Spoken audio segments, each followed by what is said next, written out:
Yeah, But, I'm super yeah. curious on that too, because if you break it down, you're probably going to see interests will align more with like regional interests or class interests. Like, Or I'm how many of sure. them were Jews? Well, you know Well, what? I mean, I wanna pause- I was So gonna the Jewish ask question Mike is a whole other thing. Wait, hold on, wait.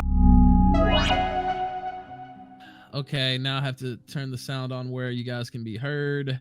You can be heard. Let me switch here. Now you can be seen and heard. Hello, Destiny. Welcome to the kill stream. Hello, Mr. Mike Enoch. Welcome to the kill stream. Both of you. How you doing? Doing very good. Now, the structure that I put out today, of course, it's the kill stream, so we'll see how closely to the structure we actually hew. But it called for 2 5-minute opening segments. I was going to let you lead off, Destiny, if that's okay with you. So me and Mike came to a gentleman's agreement to say fuck the 5-minute intro shit. Get us out of this fucking bullshit. We don't want to do this shit. Yeah, again. I don't Christ. see What is this much- fucking Alright, college debate forum? Jesus, come on, guys. It's the fucking kill stream. What are you talking about, dude? Well, that was thrown. Now that was me. I said if you guys could talk and just agree to kill it. It was kind of. Well, I was about to use the term, but I shouldn't use that term. It was uncalled for, superfluous. Well, I think I get what you're trying to do. You wanted to do like a structured thing here, but I don't know. It's it's gonna be like an informal, as I said, informal Joe Rogan style debate. If we're just changing everything up, why don't I just start out with letting you guys question each other, and I'll just let Destiny begin that. How about that? All right, yeah, sure. Oh shit! Wait, is that? Wait, hold on. Wait, now we're going. No, wait. I mean, Oh Ralph, shit! you Wait, hold on. Okay. I like the 5-minute thing. Okay, so I'll lay out like my general my general platformish thing, I guess, in response to what is this directly in relation to? How about this? What exactly is this over? Because me and Mike were trying to figure that out in the intro. That's actually a very good question. Why don't you tell us, Ralph? What do you want us to talk about? Why are we here? Well, I have the issues that you guys said that you wanted to address here on Twitter that I laid out. Let me see here. You mentioned Destiny. You mentioned what it means to be an American, what it means to be white, what kind of culture we're trying to protect. That's kind of the things or those type of areas is kind of what I thought you wanted to talk about. And then Mike mentioned Destiny and his border position. Do you consider yourself a socialist? Thoughts on capitalism? What sort of culture are you defending? That's what you guys told me. Now I have my own questions as well. If you just want me to go to those, I'm just not too familiar with Destiny's general politics. I mean, I've heard things, but generally not from sources friendly in any way to Destiny. So I would take it with a grain of salt, but I would, an understanding of your basic politics. And I guess, I mean, you don't have to obviously, here's what I believe. That's fine. Actually, I can do that. I can give like a short spiel on that. So economically, I'm characterized as either a sock dem or a neoliberal, depending on who you ask. I'm a big proponent of capitalism, but obviously there are big problems that capitalism doesn't overlook. For instance, uneven distribution of jobs or wages across the country. There's a whole bunch of bad shit going on right now with that, like in manufacturing and whatnot. And then taking care of people in terms of like healthcare and whatnot. Capitalism doesn't deal with that either. But generally, I would describe myself as like a capitalist. And then we can go into that more if we want to talk about economic policy. Socially, I would be described as a progressive. I'm very pro-degenerate, homosexuality, LGBT, all of this horrible diversity, all of that stuff. I'm huge on that stuff as well. So that's where I'm at socially. In terms of what I imagine this conversation will kind of revolve around is a lot of the broader problems that we're experiencing today as a people related to like, I don't know if you'd call it like fragmentalization or whatever, but the idea that we've all kind of like fragmented off into these little unique people in society that don't have a sense of community or don't have a sense of belonging or a sense of purpose anymore. And I hope to talk about that with Mike, and hopefully I can make a case that doesn't have to revolve around like being white, I guess, which seems to be the case with some other people. All right, yeah, that sounds fine to me. I'm totally okay with that as a conversation. Yeah. Yeah. Now, why don't you lay out your general positions, Mike? Since Destiny just did the same. Yeah, I mean, my general positions are that I guess I could be described. The best thing would be third positionist, in that I am socially conservative. I wouldn't call myself conservative in any other way. I think the conservative movement is an absolute disgrace that has totally betrayed its constituents and like really sold them up the river. But I think in terms of social values, that's where I would stand very much anti-degenerate and believing that people that wish to not live those sorts of lifestyles or not even interact with people that do have every right to do that and actually to create strong barriers between themselves and people that want to do those sorts of things. I would be economically. I would also say I was a progressive. I believe very much in strong government involvement in the economy. I think the government should take a hand in healthcare. I think it should take a hand in managing the economy. I think we should have a government, government investment in various industries, protection of industries. I mean, it's not exactly. I couldn't give you, word for word every policy, but I would say protection of immigration in order to protect wages, protection of industry with tariffs, protection of national infrastructure or building of national infrastructure. Those sorts of things I would be for. So basically, third position is on the cultural, in terms of the issue of fragmenting society. I would just say that, like, objectively speaking, homogeneous societies are happier, and people that wish to live as such, which is sort of a default desire of people as expressed when, for example, government doesn't purposefully try to forcefully integrate people, people naturally choose not to do it. So that's where people's desires are. That's obviously perfectly okay and healthy, and there's nothing wrong with it. So I would say that given the basic desires of populations to associate with among themselves, people should have a right to do that, and they should be able to build institutions and really even states around that. So yeah. Destiny, do white Americans have a right to advocate without being demonized for a majority white state? So I take issue with the framing of this because that's not really what we're talking about, the right to advocate for a pure white state. What we're really talking about is, like, generally, it seems to be like the expulsion of all non-white people, which we don't even know what that means yet, but we'll get to that later, I'm sure. The expulsion of all non-white people from a currently existing state.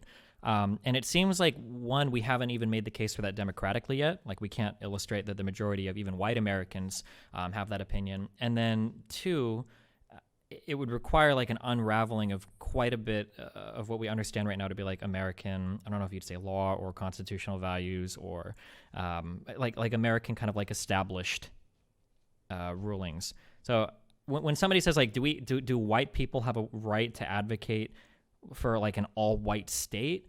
I mean, if you want to live near white people, I think that's okay. If Or you not wanna, necessarily. Okay, so let me reframe it. Not necessarily an all white state or an ethno state. Do they have a right to advocate for their own racial interests, as other races do? I guess maybe would be a way to refine that down to a little more. Yeah, I think narrow. everybody has a right to advocate for their interests, of course. Now, it depends on what type of advocacy you want to talk about, but I mean, broadly speaking, anybody should be able to advocate for their own interests, of course.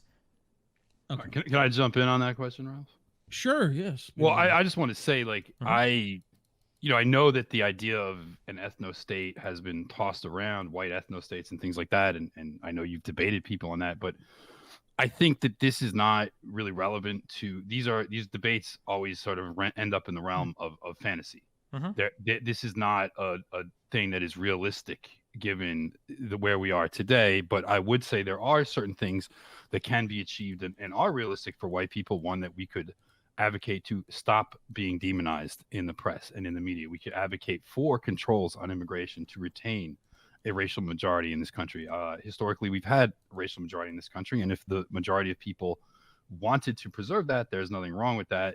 It seems that by taking away the rights, or not necessarily the right, because white people, in theory, in America have the right. Now, in Europe, it's questionable whether they do have the right to say, I want white English people, really the native English stock, to be the dominant people in Britain. I'm not sure what the laws are there, but I would guess that they probably would get in trouble for that.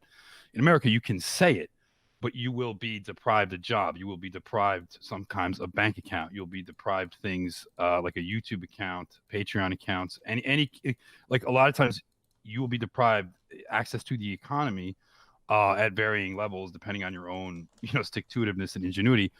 And I would say that there's nothing wrong inherently with that. It's historically been the position of people in America to desire a white majority. I mean, it's been written into law, and when when the laws were changed, this was not the popular will. It was a thwarting of the popular will, and even today, by sort of a Hail Mary pass, white people got Donald Trump elected with the understanding that he would actually start to shift things back in their favor demographically by, say, supporting illegal immigrants, which would also have the effect of, helping wages, increasing employment among natively born Americans. So I would say I'm not advocating for like, let's kick literally all brown people off North America, because that's just one. I agree with you that would result in, a level of, it would not be pretty on a level that would even be terrible for white people. But I think that there are obviously things that we can change about this system that would protect and retain a white majority. And there's no reason that we can't have that, because other groups have their majorities everywhere else. And if we say, hey, look, we like a particular kind of lifestyle, particular kind of culture that does depend on being a majority in this country, why then can't we just simply say we'd like to stay a majority? We'd like to stay the focus of this country to remain being effectively the interests of our people. And I don't really want to oppress black people or be violent towards people of other races, but I think that we're getting to a point where whites are going to be on the receiving end, some real bad stuff. And I don't want to see that happen. And there's no moral reason why that has to happen. Like, we should be allowed to advocate for ourselves. We should be allowed to retain a majority. We should be allowed to retain dominant place in the culture and economy of this country, while others can have their dominant place in the culture and economy of their countries. Like, I don't want to invade the Middle East. I don't want to invade Mexico or any of that stuff. So that's my position on that. All right, go ahead, Destiny. So I don't want to get lost in the weeds of all the historical arguments. We can go there if we want. I hash this out with Nick Fuentes a lot. I reject a lot of the characterization that America was meant to be a white country, because whether we like it or not, or we can go to these arguments if we want, like the idea of like what white is or what black is or what Hispanic is, like these have been pretty malleable over time. Different groups have been assimilated into whiteness. Other groups have been rejected from whiteness. Like other countries have decided like how they want to determine who's white or who's not white. But I don't think that like the broad appeal to like we used to do things this way, so we ought to go back to them. I don't even think that that's like deductively valid. For instance, I could respond to all of that and say, well, over the past 20 years, we've decided this thing, therefore we ought to do it now. And it would kind of like, it would destroy that entire argument. But it's not a good argument. It's responding to one bad argument with another bad argument.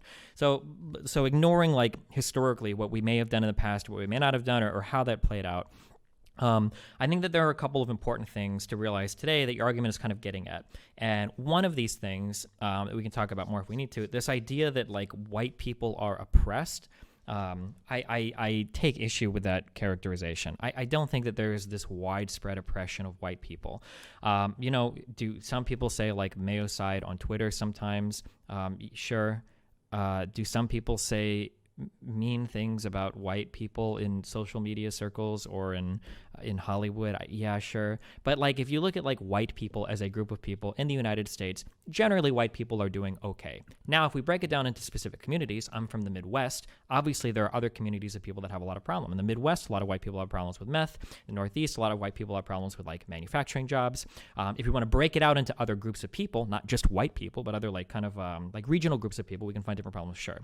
It feels like a lot of the times when we hearken to this like whiteness thing, we're looking to like fix some of the problems that we ran into in this new age. Problems that like I absolutely agree exist. Like the loss of religion has probably been detrimental to the United States because we lost a lot of our communities, a lot of our culture. The loss of like regional politics, where people felt like regionally their political voice mattered, that kind of went away, and now it's all like federal, and that matters, But I don't think we're going to find these things again magically by making this, appeal to whiteness.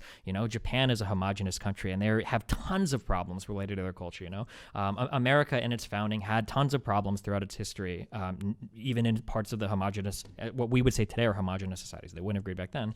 I reject this idea that white people are wholesale oppressed, and I reject this idea that we can fix a lot of the kind of like new age problems that we have with society by just wishing that more white people were there. Like I don't think that either of those two things are true. That's what I would say. All right. Well, I would answer that by saying that one, I think there's a certain embedded premise there that you have to be oppressed to advocate for yourself, which I would just generally call that into question. But I also say that, the question of are white people oppressed or are white people under attack, I would say is up to white people to answer that question. Like, what do they feel that way? And as I know, we discussed some survey data that you said you may accept or may not, but it's out there whether you do or not. And so I have a couple of things to bolster that point, which is that there's a NPR, Robert Wood Johnson, and Harvard University study from 2017 that came out that said 55% of white Americans feel they have been discriminated against, and of those 55%, like some 90% of them have said that they have personally experienced it. On top of that, there was another survey that came out, Reuters Ipsos survey that came out actually right in the wake of the protests in Charlottesville that asked various opinions on this, where 39% of Americans said they felt that white people were under attack. So it's not so much it's not like it's up to you, you know what I mean, to say that or not. It's like there is a substantial and growing amount of white people that feel like they have these problems. And on top of that, I'd say, as you said, there's regional problems. Certainly the things that affect people in one part of white people in one part of the country might not affect them in another part, but there's no reason why as a group we can't advocate for each other. And certainly, you know, I actually don't expect, and based on my survey of the political landscape, I would be extremely surprised if any other group was to do it. I was very shocked when Andrew Yang came out and briefly said we have to do something to help white people, and that's what created this whole Yang Gang phenomena, where all these white nationalists were suddenly behind Andrew Yang. And then, of course, somebody gave him a talking to, and he dropped that. And the main issue here is, are white people oppressed? Well, the question is, can you advocate for them without essentially being kicked out of polite society, without being removed from the economy, losing your job? And this is not something that is applied to any other group. So it's sort of like, I don't feel like I have to show like, oh, I've been enslaved, I've been beaten and whipped, or whatever. Like, it's just in our interest as a group to advocate for ourselves and advocate for maintaining a majority and political and cultural control of this country. And we see as this, you know, white people were never consulted on the immigration. And even though you're saying, okay, it is what it is now, I don't have to refer to we used to do it this way. It's like right now we can see that there's a desire for this. Like, if white flight is a thing, then that's a manifest desire of white people to live amongst their own. Why is this consistently thwarted by our government? There is an entire department, the Housing and Urban Development Department, that is dedicated to thwarting white people's ability to live among other whites. And you even said yourself, you don't have a problem with that. So why does this exist? Well, and if that exists, then there's obviously some force out there that is directly opposed to white self-determination. And I, as a white person, am going to fight against that. It's just in my interest. Sure. So, I mean, we can talk about like whether or not white people feel like they've been discriminated against. So like in terms of those Harvard polling things, when people are asked if they're discriminated against because they're white, those numbers fall quite a bit. Like I'm familiar with the Harvard polling data, percentages of whites saying it says because they're white. Like, sure, but like percentages of whites saying they've ever been personally discriminated against in each situation because they're white. When it comes to jobs, that's 19%. That's the highest one. When it comes to being paid or promoted equally, 13%. Applying to attending college, 11%. Interacting with police, 10%. Like, these numbers drop quite a bit. It's not like 80% of whites are out there saying they've been discriminated against.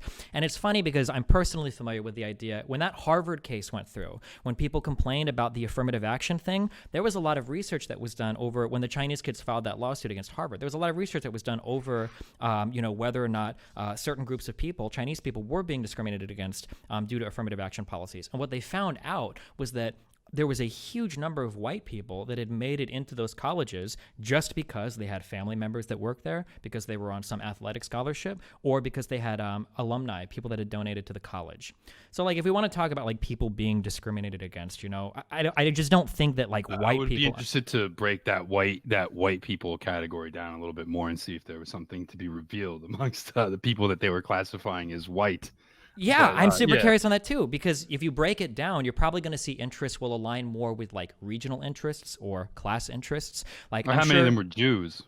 Well, you Well, know what? I mean, so gonna the Jewish ask question is a Mikey- whole other thing. Wait, hold on, because I he said don't a whole want to get bunch into that, but I'm just saying, like, You that's kind a of valid. scooped me on one of my questions for you, Mike. It was That's a actually valid that- thing to ask Let- when you look go at. ahead. when you Wait. look at I data have to like I have to that. respond to like the whole other Go thing ahead, because we've go got like ahead, huge go ahead. paragraphs of information we said, right? Yeah. That's fine. So like Go ahead. in terms of like, do a lot of white people feel like they might be oppressed or whatever? I'm sure that's true. But if we were to do that polling against a lot of people in the Western world, I'm sure that they also feel like they're being oppressed. Like very clearly, something has gone like very Yeah, I'm sure you're awry right, today. too. Yeah, are very awry today in society. I don't think it's that uncommon when shit gets fucked in society that people look for somebody to blame or look for something to blame. I mean, like, you can look at the United States after 9/11. People went crazy. We went to war with Iraq and Afghanistan. Those weren't good foreign policy decisions. We were just mad as fuck and looking for somebody to blame, you know? Well, I mean, I know who to blame for those foreign policies. Sure. Well, of course, we can talk about the Jewish institution or whatever. I mean, it's just objectively true in that case that those wars were promoted by Jews. I mean, that's not even. You have to be very. I don't want to get into like the whole like Jewish conspiracy stuff, but like, All right, fine. It's not a conspiracy. It's just what happened. I mean, well, I'm saying it's not like just a crackpot theory. Like objectively. the problem we is can that if see I that were to that's buy, the yeah, point of- I know. But the problem is that if I were to buy into a grand Jewish conspiracy theory, if I were to buy into this thing being something that has like demonstrable control over the United States, I wouldn't be able to take that piece of advice from somebody that was married to somebody that was Jewish. Like you would automatically be disqualified from ever having that conversation, right? Why though? That's okay. You can. Well, because say if you that were to me. fooled once, I don't know if you could be fooled again by like the crazy Jewish, like, right, you know, that's- conspiracy again, theorists. Like it doesn't really that work is that way, not right? Actually, right. any response to the point though. That's not a response to the point. But it's also not a point. You just say the Jews did it. But you're right? just attacking. You know that literally like this issue is an empirical issue. I could be a fucking Martian and make the point. Yeah, but the idea that the Jews led us into Iraq doesn't explain.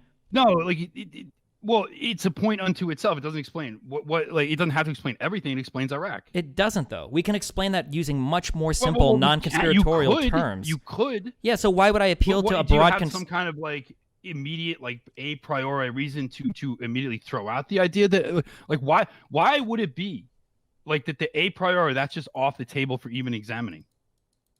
It's not that I mean, it wouldn't do be off the Jewish table. people It's not that it are would they be. No, it's ethnocentric amongst it's themselves? Do they have it's- interests? Do they use no, their no. power, privilege, and money to push those interests, or no? a lot of people use power, privilege, and money Okay, to but push that's interests not in the United question States. I asked you. Is it Do off? Jewish Wait, people do hold it? on. I'm not going to be pigeonholed. First of all, if you want to do foreign policy about the Middle East, I would love to do 3 hours on that. But we could, do okay? it. We probably But- agree on a lot of it. I'm just asking you. Well, if you're going to say that the reason was because of the Jews, I don't think we are going to agree on that, okay? But like there was a ton of sentiment in the United States that was anti anything Middle East at the time, Yes. okay? Yes. Bush Sr. already had history, okay, in Iraq, and we already had some tangible reasons that were being pushed for in the Bush administrations for going after Saddam Hussein as a leader. who was pushing those reasons? Rumsfeld was a lot. There were a lot of other people in Bush's cabinet that were pushing for that as well. Cheney was pushing as well. Like what? You don't need a grand Jewish conspiracy theory it's to not explain. necessarily grand. It's just I'm saying like clearly the majority of the people pushing for this war with Iraq and generally our Middle East policy are Jewish, and it's done in the interest of the state of Israel. It doesn't have to be all Jewish people. The only reason. But do you deny that Israel has a very big influence over U.S. foreign policy? I mean, there's been academic papers written about Israel this. is a geopolitical tool that the United States uses to have All right, preferential that's the stations theory. in the Middle East. Like that's what Israel exists for. Israel is a puppet of the U.S. so that we have preferential geopolitical All influence right, I over mean, what goes on in the Middle okay, East. so why is it acceptable? Why is it acceptable to say Israel's a puppet of the U.S., but the reverse is unacceptable? Because Like, are you saying that like it's off the table to say Israel controls U.S. foreign policy or has a dominating effect over U.S. foreign it's policy? not that it's off the table. It's that we're putting the cart before the but horse. you just don't believe it. I don't what believe is it because about it? because what if you specifically is your problem with that okay, theory? the problem is that it's not explanatory for U.S. involvement. It's totally explanatory. Okay, then. I mean, Here's the question then: why do we support the Gulf states like Saudi Arabia, who fund ISIS extremists or fund Sunni extremism, which oftentimes serves as a counterbalance to Israel interests in the Middle East? Well, if we're I so would big, actually argue that it's not. I would say that ISIS is directly aligned with Israel's interests. Has ISIS ever attacked Israel? No, ISIS attacks states that are actually oppositional to Israel, like Syria, like Iran. but we know that states like Israel, and we know that not every Sunni extremist who movement funds gets along with ISIS? people. I mean, we got John McCain going and having meetings with them. Where are they getting their money and weapons? Israel's treating them in their hospitals. Because it depends on the particular conflict going on. Do you think that Israel sees itself as being aligned with the Gulf states? Yes, with Saudi Arabia, absolutely, yeah. Okay. I mean, look, I can even. Have you ever heard of a documentary called "The Lobby"? No, wait, hold on. I don't want to go like all the way. I didn't know we were gonna go all the way down the path of like the Jewish. I'm saying, like, yes, I would say Israel absolutely sees itself as aligned with Saudi Arabia, and to some extent with the United Arab Emirates, a little bit less with Qatar, but there's very specific reasons with that actually involve individual, very powerful Jews like the Kushners. But yes, absolutely, Israel is aligned with Saudi Arabia and the UAE, no question, and they are, that I think is no question. But and those states are also oppositional to Iran. And less oppositional to Syria, but certainly not on the side of Syria. Okay. I mean, like ISIS has literally been responsible for like terrorist attacks, like in Israel, like in June. No, they haven't. Which ones? In June of 2017, the Jerusalem bombing attack. Like ISIL literally took credit for those things. When which attack was that? A couple of Palestinian dudes walked into like a fucking hospital or some shit. Okay, those are Palestinians. That ISIL took credit for it publicly. Palestine is not aligned with ISIS. ISIS took credit for it publicly. Okay, maybe they did, but that doesn't mean they actually did it. How about we just talk about... If these were Palestinian, I'm just saying, like, if these were Palestinians that went and attacked some Jews, like, that has been going on since before ISIS ever existed. Now, ISIS unambiguously was responsible for many attacks in Europe. That's true. So when I talk to people like ISIS is responsible for more attacks on Shiites in Iraq than they are on Jews. Yeah, so like when I talk to people like when I talk to like crazy lefties, or when I talk about like Anita Sarkeesian, like one problem that a lot of these people have is that they are incapable of analyzing any situation outside of a very particular paradigm that they have that suits their interests. When you see every single thing through the world through this lens of like Jewish conspiracy. Specific it is. If you're trying to use like Jewish conspiracies to explain every single thing. I'm talking specifically about U.S. policy. Let's talk about who ISIS is. Wait, we're not talking about U.S. policy. We're talking about like Israel, whether or not it's a puppet, whether it controls U.S. foreign policy or not. Well, I think whether or not Israel controls the U.S. or vice versa is a valid question. Yeah, but that's not at all what we were talking about. You hardcore pivoted there when I was just trying to address the earlier things you said about whether or not white people feel oppressed. Like if we can't talk about like Israel, like you have nothing to say. Like I think we can talk about like U.S. domestic policy, or okay, sure. Let's talk about that. So let's get away from Israel and let's just focus believe on me, that. I would love it. Okay, sure, that's great. Okay, so go ahead. There is no reason why. Jesus Christ, I don't remember the original paragraph I was responding to. In terms of this idea that like white people have never been consulted on immigration, I mean, like we still live in a democratic republic. Like we still vote on our leaders all the time. Like we still have a say in terms of like who gets elected and what. And they lie and they backstab and they don't do what we expect them to do. And that's Donald Trump promised he would build a wall and deport illegal immigrants. He hasn't done that because he doesn't. He promised he wouldn't get us more involved in the Middle East. He has done that. Because Donald Trump doesn't have the political authority to unilariterally build a wall. We live in a democracy. He does actually now. It's still being fought through they're still fighting in the courts over whether or not he can declare a state of emergency and build the wall. No, he won that. 100%. So the wall is being constructed right now if I go and I look or whatever. No, it's not. That's my point. Why is it not being built then if he won that? Because he's not doing it. Why is he not doing it? Because he's lied to us. Then why did he go through the process of going through courts to do it? Beats me. Do you think that maybe that's an important question you should ask yourself? Yes. No, it's exactly an important question. So is Trump Jewish? Lie all the time. So you saying that like white people, when I say white people haven't been consulted, I'm saying they were betrayed by the politicians they voted for. That's exactly my point. Trump lied. So okay, so let me just follow this, okay? So you're saying that Trump promised us a wall, then he tried to do the wall, but then the court stopped him. Why didn't he just stop there? Why did he go through the trouble of fighting it in the courts and then getting it overturned, but now he stopped again? How does that make sense? Again, beats me. I would love an answer to that. That's a question I would ask Trump if I could sit down with him. Hey, you actually finally wrangled this through the Supreme Court.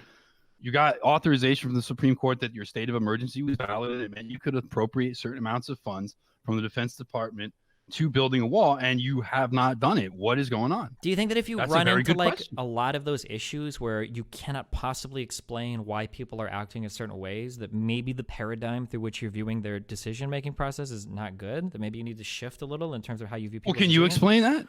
I didn't know that it went through, but if I had to guess, my guess is going to be that Trump doesn't have the political capital throughout Congress to get something like that done. That even as a policy, he doesn't need Congress. Trump himself doesn't, but the Republican Party, that helps him maybe with fundraising, that helps support him in office. These guys probably care about how the public. Yeah, it's a very valid point. Okay, of the others in the Republican Party might be holding him back from doing that. Sure, I would totally agree with that. Okay, then you would agree that we live in a democracy where people's voices are being heard through their representatives. But who that votes for Republicans, like generally speaking, like the majority of people voting Republicans want this, and on top of that, like immigration reform, in terms of actually removing illegal immigrants, getting rid of birthright citizenship, and bringing jobs and things back to America. Like these are very popular things, and in fact, they're most popular in the states where the Republican senators don't do them. So the question I would ask: does big business and lobbying and things like that, do those elements come in as things that will thwart the popular will on certain issues? So could a politician potentially say he's going to do something and then not follow through because it's contrary to the interests of his big donors? Is that something that fits into your worldview? I mean, it could if it's explanatory, but when we start to have to make like asterisk, well, after I can explain it. I mean, after like, well, no, you couldn't. You just told me you don't know why Trump would not vote. Like Trump is a billionaire. But You I don't can't- have to know about that one you specific thing to be able to explain other things. So, for example, Ben Sass is the senator from Nebraska. Now, generally speaking, the people of Nebraska are very much anti-immigration. They would like to cut off immigration. They would like to remove illegal farm workers from all the farms in Nebraska and things like that. Yet Ben Sass continually sides with the big agricultural lobbies that would like to increase illegal immigration or would like to somehow formalize those illegal immigrants that have entered the country illegally and make them into temporary guest workers or some other kind of status so that they can keep agricultural wages low. So the people will vote for him, and then they will kind of stop paying attention or not looking, and then, you know, a vote will happen, and boom, like Ben Sass votes for a bill that's not in their interest. I mean, I don't see why you would have, this is such a thing that is so crazy that you're like, well, is that explanatory or not? I mean, this is something that is actually a fairly standard complaint about American politics. It doesn't even touch on issues of Jewishness or not. It's just corporate lobbying thwarting the will of the people. I mean, it's a standard liberal complaint. So I have that complaint. Yeah, so like we can say like corporate lobbying and just like appeal to that broadly. I mean, I've debated a lot of lefties that like to do the same so that we don't have But to again, do like anything. like, well, hold on, wait, like come on, wait, I I have to be able to respond. Like, okay, wait, I have to respond to one thing, okay? Because it's not fair. Because ahead, every go time ahead, I bring up an that's issue, fine. it's either You're Jewish right. conspiracy or corporate lobbying. Like, well, let's talk about it. When we say I'm good. corporate lobbying, what type of corporate lobbying would be super interested in maintaining like immigration? It's probably going to be corporations related to agriculture, right? Right. I'm from Nebraska. Guess what? A lot of people outside of Omaha and Lincoln are interested in agriculture. Even if that was true, that it was corporate lobbying that was backing up Ben Sass, corporate lobbying isn't what shows up at the polls to vote for him. It wouldn't surprise me if a lot of Nebraskans voted for him because he was trying to protect agriculture. That's not really that crazy to me. And it's not even explained by corporate lobbying. It sounds to me like there's a lot of people in Nebraska and probably Iowa and those other Midwestern states that I've spent 30 years in that probably are really protected of their farm industry. That's it. I mean, yeah, but so I mean, that's just but again, you have as much evidence. Do you have evidence for this, or is this just something that you're theorizing as something that could explain it because you don't like my explanation? Well, I mean, like, my explanation is pretty simple, doesn't rely on any grand conspiracy. But it's not, look, the idea that big companies lobby the government to protect their various business interests in various spheres. I mean, if you want to call that like a grand conspiracy, like we could go into specifics of various sectors and industries. If you want to call that like a big grand conspiracy, then I feel like you're just sort of like, you can attack anyone that complains about it. You can almost attack any problem that same way. So it's not a specific attack on this issue. The question is, so can we look into something like why, when the American people, generally speaking, overwhelmingly do not want illegal immigration and do not want that this keeps happening? Because that question, when you say that, like, do Americans want illegal immigration or want immigration? Like, that's an easy thing. Americans want immigration control. This is actually a fairly standard. The problem is that like a lot of these questions don't really mean much. Like if I were to ask, for instance, it means a lot. It's about whether or not there's gonna be illegal immigrants taking people's jobs and lowering wages. Or it might mean that your company goes out of business and you're not in the United States anymore. So when you ask something like, "Hey, like, are you in favor of illegal anything?" Chances are most people don't own companies. No, but a lot of people work for companies. Right? And if those companies get fucked and go out of business, those people lose their jobs. Look at all the big manufacturing firms in the Northeast. You're like saying in the that, Rust Belt. that illegal immigration protects jobs? Depending on the industry, certain types of immigrants do protect jobs. Yeah, of course. It's undeniable. I mean, like, we can get into further detail about that. I mean, this idea that like the problem that I have with conspiracy, that if you want to point to some Wait, can I just hold on this real quick? If you want to point to corporations influencing some particular thing, it's really easy if I have like a more concrete example to work with. So for instance, the IRS doesn't fill out our tax forms for us. Why? That seems like bullshit. Well, I can point to specific senators that are supported by Intuit, that Intuit feeds lines of legislation to in order for them to make it so that the IRS can't fill out our tax forms. That's an example of corporate lobbying that negatively impacts Americans. That's bullshit. I can buy that. But when you tell me things like somehow all these people in Nebraska are voting for a guy that's doing things that ends up protecting agriculture in the U.S., I don't need a conspiracy to explain that. I don't even need corporate lobbying to explain that. Like that just sounds like something people in Nebraska would be interested in. Okay, so you're assuming that the interests of, like, say, the big agricultural companies, which is very much aligned with illegal immigration, with high levels of immigration, keeping wages down, comports with the interests of people that vote for it. Now, when people vote Republican, and these states are overwhelmingly Republican, one of the biggest motivators of people voting Republican, and you can look at public opinion data, is in fact opposition to immigration. So it doesn't make sense that continually those people that vote for those Republicans to get that policy don't get it unless we look at something else that's influencing them.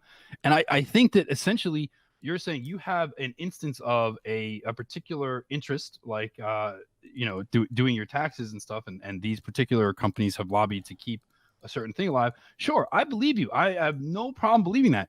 But it's interesting that you will throw it out and then characterize what I'm saying as a grand conspiracy when I've actually laid out where the interests are, where the public opinion lies, and then how it gets thwarted, and what the business interests that are doing that are. So you want to continue to characterize it as a grand conspiracy, but it's really not. And this is, it's a little bit strange that you would continue, and I'm wondering, like, will you always, like, is there at some point where you would accept an explanation like that, or would you always just continue to say, like, well, I don't think that's explanatory, or that's not the sure. good, So we you have can to always look at, do that. No, so like it's easy then, to like what you believe becomes the arbiter of whether it's true. So it's not what I believe. So it's really easy to throw like a single poll out and be like 52% of Americans believe this, and then try to extrapolate from that like a ton of behaviors. But like we have to look at the questions being asked. We have to see how those play into Americans' lives, and then we have to see, like, would we expect a follow-up behavior based on this singular question? Americans wait. So here's voted against immigration. Americans have also consistently said that they don't care if they become a minority in the country. So like we can go by like random poll data if we want, but like I'm sure that your response to that would be, well, just because an American says a white person says they don't care if they would be a minority in the country doesn't mean that they would accept that if they knew what it meant for them, right? Like we could go further into that polling data, much the same where if you were to tell me, or for instance, we could say like how many Americans are in favor of or oppose sweatshops. I'm willing to bet that a vast majority of Americans will say something like sweatshops are horrible. But if I were to say, hey, how do you feel about getting rid of all sweatshops, and now those Nikes that you're wearing are going to cost $650 each, they'd probably, okay, well, fuck, hold on, right? So like we can ask a simple polling question like, do you think that we should enforce this thing or that thing? And people will be like, oh yeah, that sounds really good. Like illegal immigration, yeah, get rid of that, blah, blah, blah.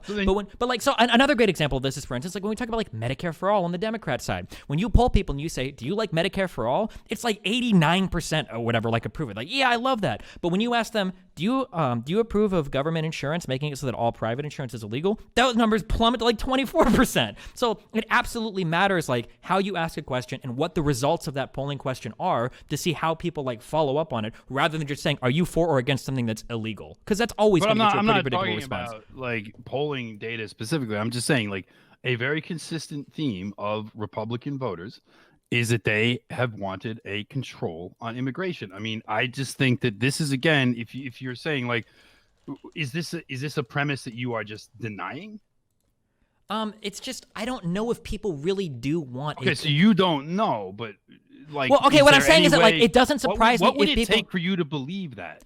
I would believe it if people were to stop like buying products or supporting industries that are massively supported by immigration. Then I would believe it. Kind of like when Americans complain about high gas prices, but our most bought cars are like F-150s and Chevy Silverados. It doesn't seem like gas prices are that important to you, even if you want to complain about them, right? Much the same that if you complain about immigration all the time, but you continue to buy, like really cheap goods that are sourced from places that rely heavily on immigration, well, it seems like immigration isn't really something you care about that much. Like you like those cheap goods, goods, and you'll support it. And I don't know if you will support the anti-immigration measures if those come up and it causes you to have to pay for a whole bunch more shit, like we see with the Trump tariffs, by the way, that have caused a ton of damage in the agriculture industry. We put those tariffs up, everybody was in favor of them, and now people are like, oh, hold on, we're getting fucked by these. We're not in favor of these anymore. And you've seen the opinions of a lot of those things change over time, like the tariffs, for instance, in the Midwest especially.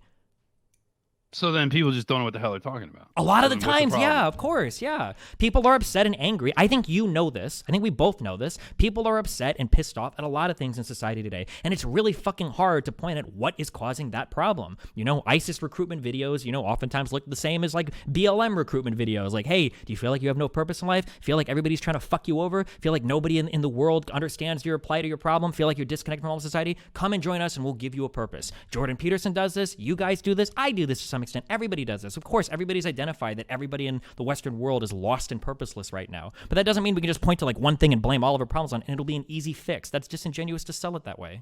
I've never said that, though.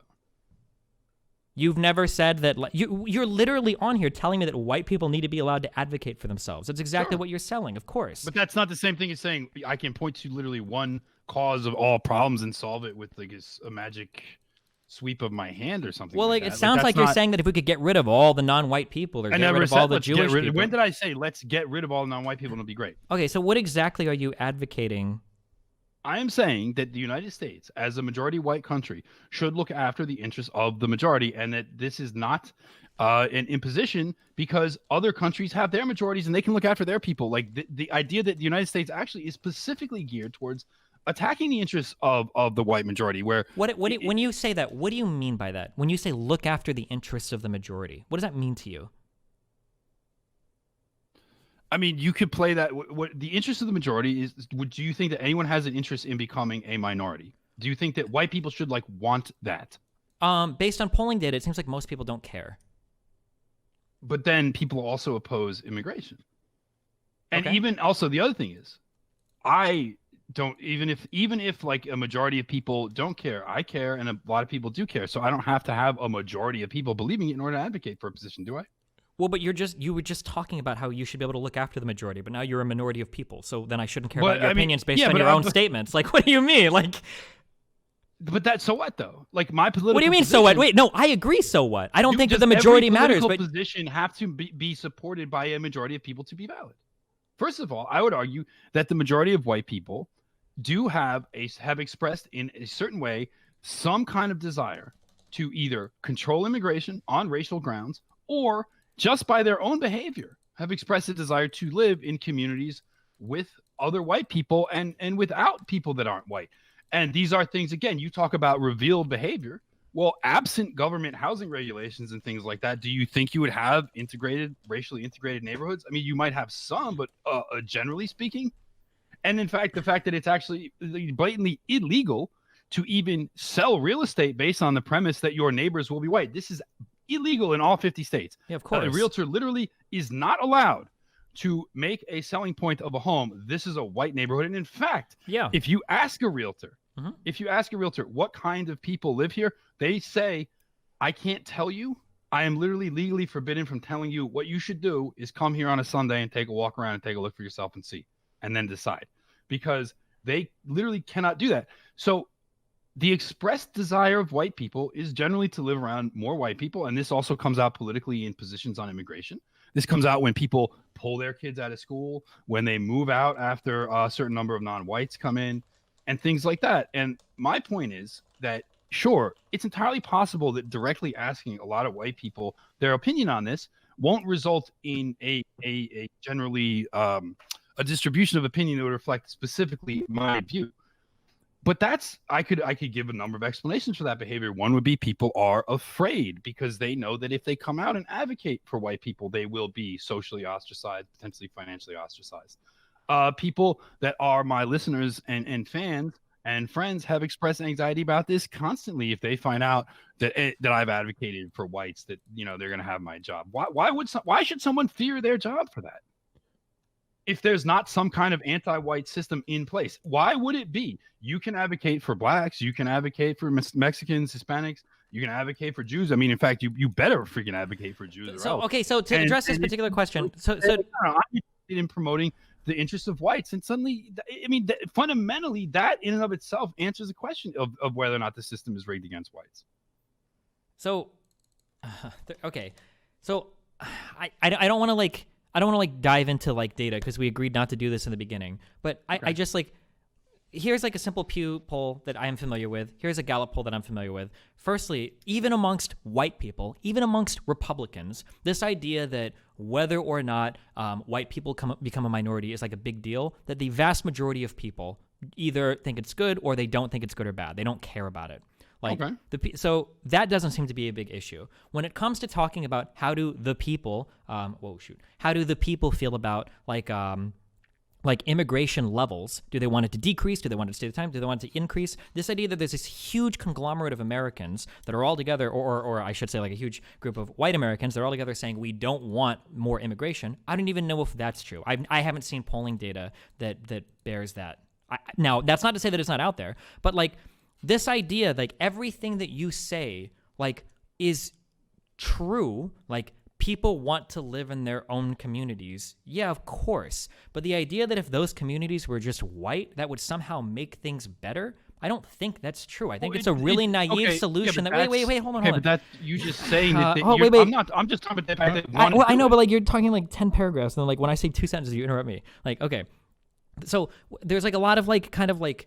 I don't want to call them like weasel words, but when we say things like people pull out their kids from school because of black people in schools, this is not like a widespread thing where all these white people are pulling all their white kids out of schools. Maybe in the 50s and 60s, like maybe this happened more, but like this is not a thing that happens today en masse where all these white people are pulling their kids out of schools. You know, if you want to talk about like living in white neighborhoods because, you know, we like living in white neighborhoods, it's probably because those neighborhoods tend to be really fucking wealthy because white people in general tend to be pretty wealthy.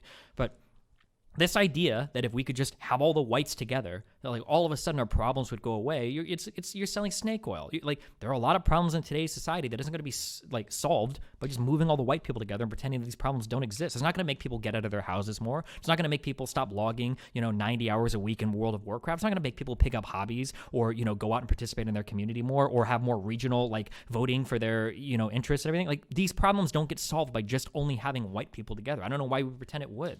And these are all real problems that should be addressed.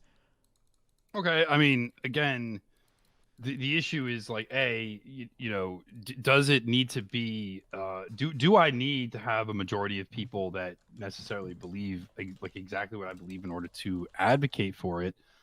I would argue, obviously, not. Part of the reason I do what I do is because I'm seeing something. As you said, a lot of times people don't see the big picture in things.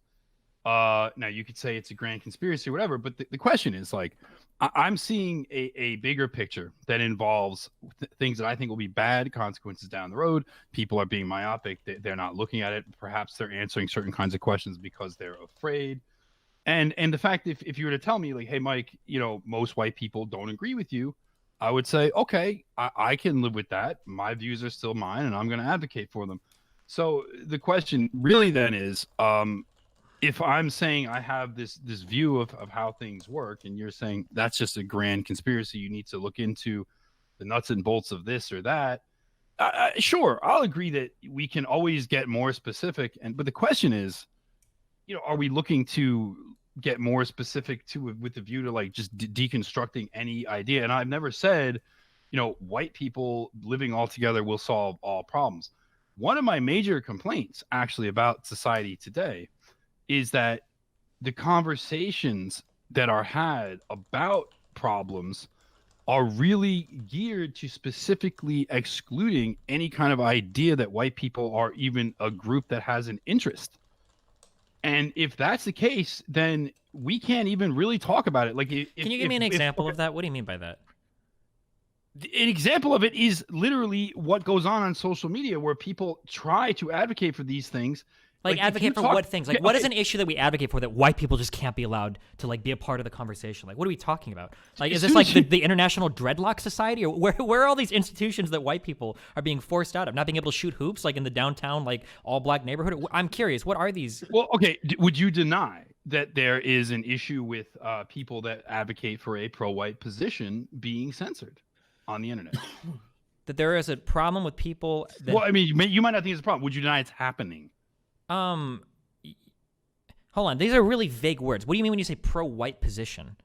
Like people that are come white on, like, nationalists that's or white... again, like, again, No, wait, again. hold on, wait. Don't say come on to me, okay? Because when you say pro-white position, that could go to anything that things that I talk about, or I might say like, hey, like here are a couple ways that like, man, being white really sucks in this case, all the way to where somebody's like, we need to kill every single non-white in the U.S. So you can't just say like pro-white positions. That could mean a ton of different things. You got to be a little bit more specific. Like are Nazis or white supremacists or white nationalists being excluded from some online platforms? Yeah, for sure. Of course that happens. Are there some people caught in the crossfire that aren't that extreme, that shouldn't be banned from those platforms being banned? Yeah, that definitely happens as well, for sure, of course.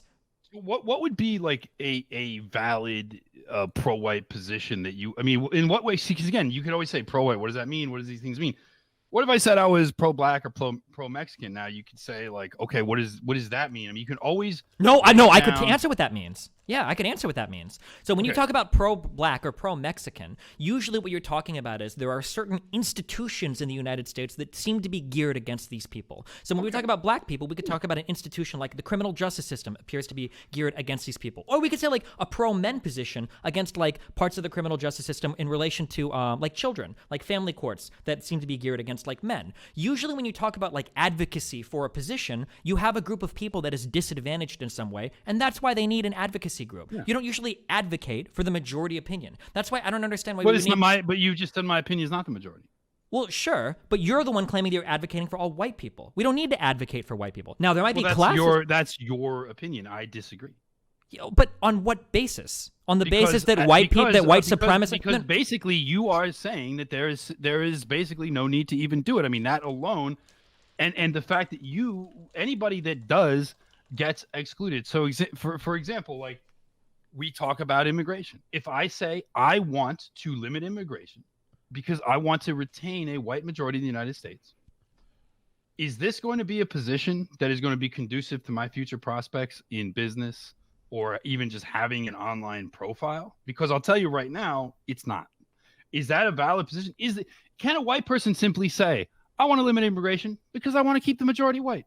And if they can't, then you have to acknowledge that there is a system in place to systematically exclude that point of view from polite discussion. Sure. So the problem that I'm running into and understanding your argument is you're saying that white people as a majority do need advocacy, but then when I ask you for an example, you're giving me an extreme minority opinion that you're trying to advocate for. That minority opinion is not held by the majority of white people. If anybody says they want to keep some area majority white, generally racist positions aren't usually looked upon very favorably in a post-civil rights era in the United States. So it's not very surprising to me. Again, why is that though? Is that because that's what people really think, or is that because people are feeling certain social pressures to not advocate for themselves to the point where they're afraid that if they even say that they will get in a lot of trouble? And but people won't advocate. Have you seen now? Again, I know I don't want to go over reliance people on won't. data. You're saying people won't advocate for themselves, but we just agreed most white people aren't trying to say that they don't want to be a minority, so they don't need to advocate for themselves. I don't actually agree with that because again, I don't know anything about that. So I'll do your thing. I just don't know. Maybe it's true. Maybe it's not. I haven't looked at it or whatever. But no, my point is this: there actually look. Are you familiar? Again, this is why I wanted to have some public opinion polling. Now, 39%, according to the Reuters Ipsos poll in 2017, 39% of whites said they do feel like they're under attack. Okay. And so, or 39% of Americans said white people are under attack. It's entirely possible some of those people weren't white. But the point is, that seems to me to be a substantial number of people. But then there's another further question of, does a view simply have to be accepted by a majority in order for it to be valid in some way or not? My opinion is we are going to be in trouble as a group of people, given the immigration going the way it is, given a whole host of other issues, and the fact that advocacy for whites, period, is really off the table. And then there's theories floating around like white privilege, things that demonize whites. I literally saw today, some black woman who was some kind of medical doctor supposedly, that proposes a theory that is published in the Lancet, respected medical publication, where she's basically saying, oh, those deaths of despair that white people are experiencing, whether they're about opiate abuse, liver disease from drinking too much, suicide due to hopelessness, increased divorce rates, lower birth rates, these things that white people are experiencing that are increasing, and they're increasing for whites at a higher rate than others. She says the only reason that's happening is because those people think of themselves as white, and if they stop thinking of themselves as white, then these problems would go away. And you want to talk about an issue that is like, it's like you're going to deconstruct who somebody is and say it's your fault for even thinking you are what you are. And that's why these particular social problems that have increased affecting your community are we going to just write them off and say it's your fault for not thinking right? This is accepted in medical journals. Well, like, wait, first, when you say, first of all, when you say that it's accepted in medical journals, the fact that something is published, it's the Lancet. I mean, is white privilege a theory that is generally promoted in academia across colleges? Is there things like white privilege and theories like this that are promoted in academia and across colleges? Are students subjected to this kind of education? Even if that was true, no, this is a basic, easy question to answer. Are students subjected to this kind of education? Of a single study in Lancet? No. I'm talking about white privilege theory. Generally. Yeah, the idea that white privilege exists. Yeah, of course. You if you don't have an understanding of that, you probably don't have a very accurate view of the world. Of course. Well, okay, but that's your view. I mean, no, that's like I consider white privilege to be a conspiracy theory. Do you believe like in Do you believe like in generational wealth? Do you think that's a real thing? You have taught. Wait. I haven't talked anything. You've talked 95% of this conversation. You talked all this stuff about not having a worldview that's not based on anything, blaming problems on something.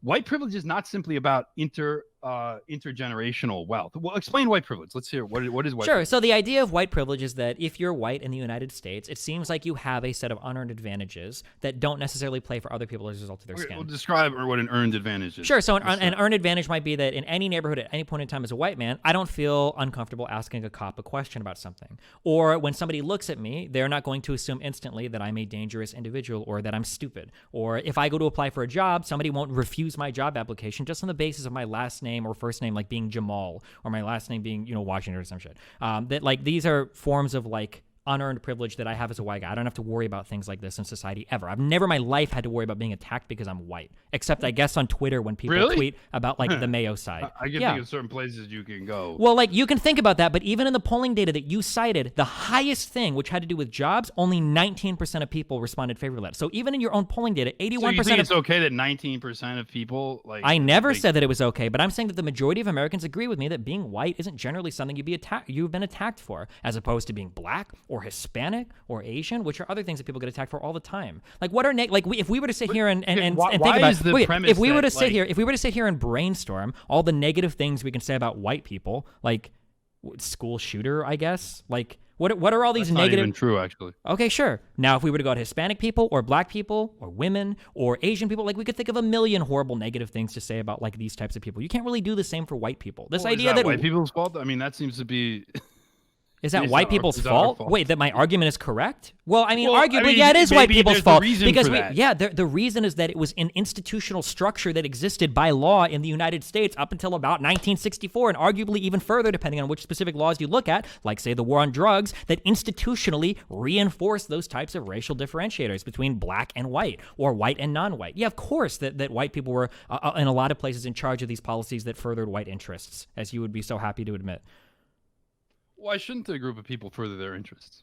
I don't think that a group of people should further their interests at the expense of another group of people when you're treating those people unfairly, because I think that it leads to a whole bunch of discontented society. I think it fucks a whole bunch of things up. We're a more globalized, connected society as much as we hate it, and it probably works a little bit better if we can integrate other people from other communities into our community to have the best and coolest fucking country we can. Because sometimes getting talent or information or ideas or knowledge or culture or whatever from other places and integrating it into our own is a really cool idea. That's why America... Why is it necessary to have, like, why is it necessary to have, immigration and multiculturalism to have that? Can't we appreciate other cultures as they are and they have like trade and commerce and friendship with them? No. While also retaining our own? Not necessarily, no. Okay, I don't know. What about people that want to do that, though? Is that something that valid? Then they can go move to Norway or something, or they can go move to Montana. Norway is having big problems like this, too. Norway is having a big problem with immigration and with cultural clashes involving people that are not compatible. I'm sure that if you racially try... and culturally with theirs. So guess what? Back in America, in the American founding colonies, when all the different types of white people came over, there was a ton of problems with people clashing as well. Okay. So much so that people scrambled together to write documents of propaganda to convince all the colonies to align under a single federal government, even when it was just white people.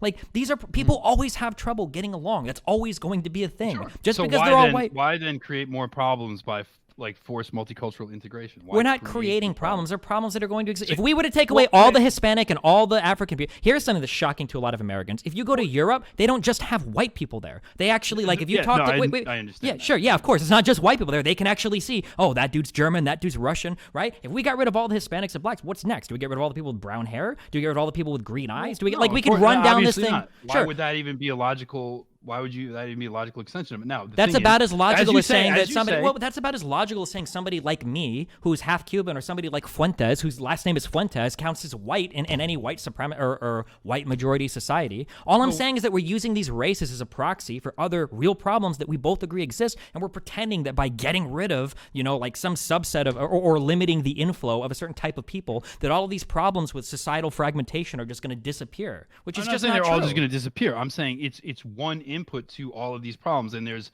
no reason why we shouldn't do it. So why should a group of people want to have immigration from people from another group and inherently be like that's something that just like they should do inherently, and it's wrong for them not to want it? I don't want to be...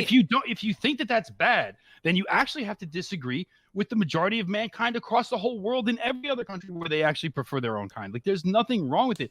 And you could say, sure, in Europe they don't consider themselves white. Yeah, that's not a big surprise to me that Europeans generally see themselves as German or French or English or Polish or Czechoslovakian or whatever first. I understand that. That's fine. But in America, we don't have that.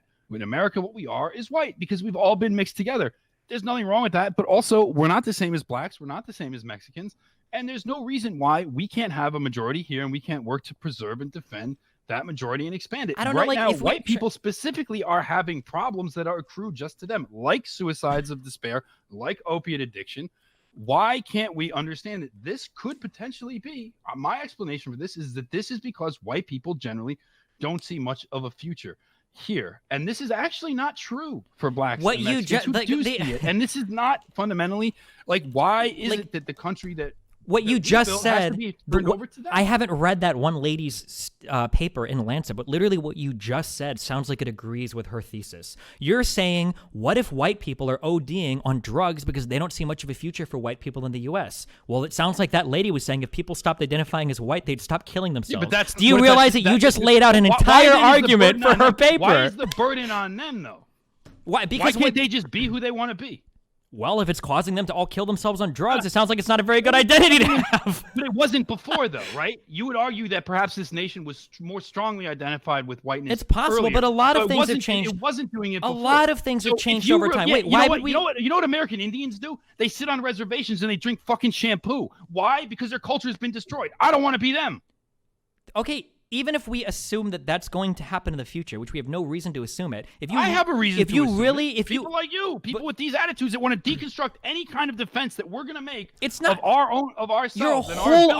Your whole argument assumes that minorities are going to be trashed in the future, and all of this is resting on the idea that minorities right now are being championed over the majority. Like your entire ideology is inherently contradictory. Well, if you really care about that, then why don't you push for more minority protections right now, so that when we become the minority, we'll be able to enjoy all those protections like minorities do in America today? Push for staying the majority. Why can't I do that? Well, because it sounds like right now, according to you, the majority sucks because the minorities have all the rights in this country. So why don't we just become a minority and go take all their shit? Like, oh, cool. Now I get to have like white lives matter and nobody can bother me because I'm a minority.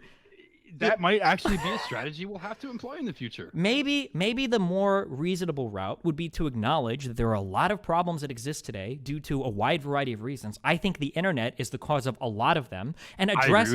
I think the collapsing of communities, and this has been happening all back through the 1900s. Yeah, the loss of unions, as much as I hate to say it, the loss of churches. That as much as I hate to say it because I'm an atheist and I hate unions, but churches and unions. Why do you hate unions? Because you're an atheist.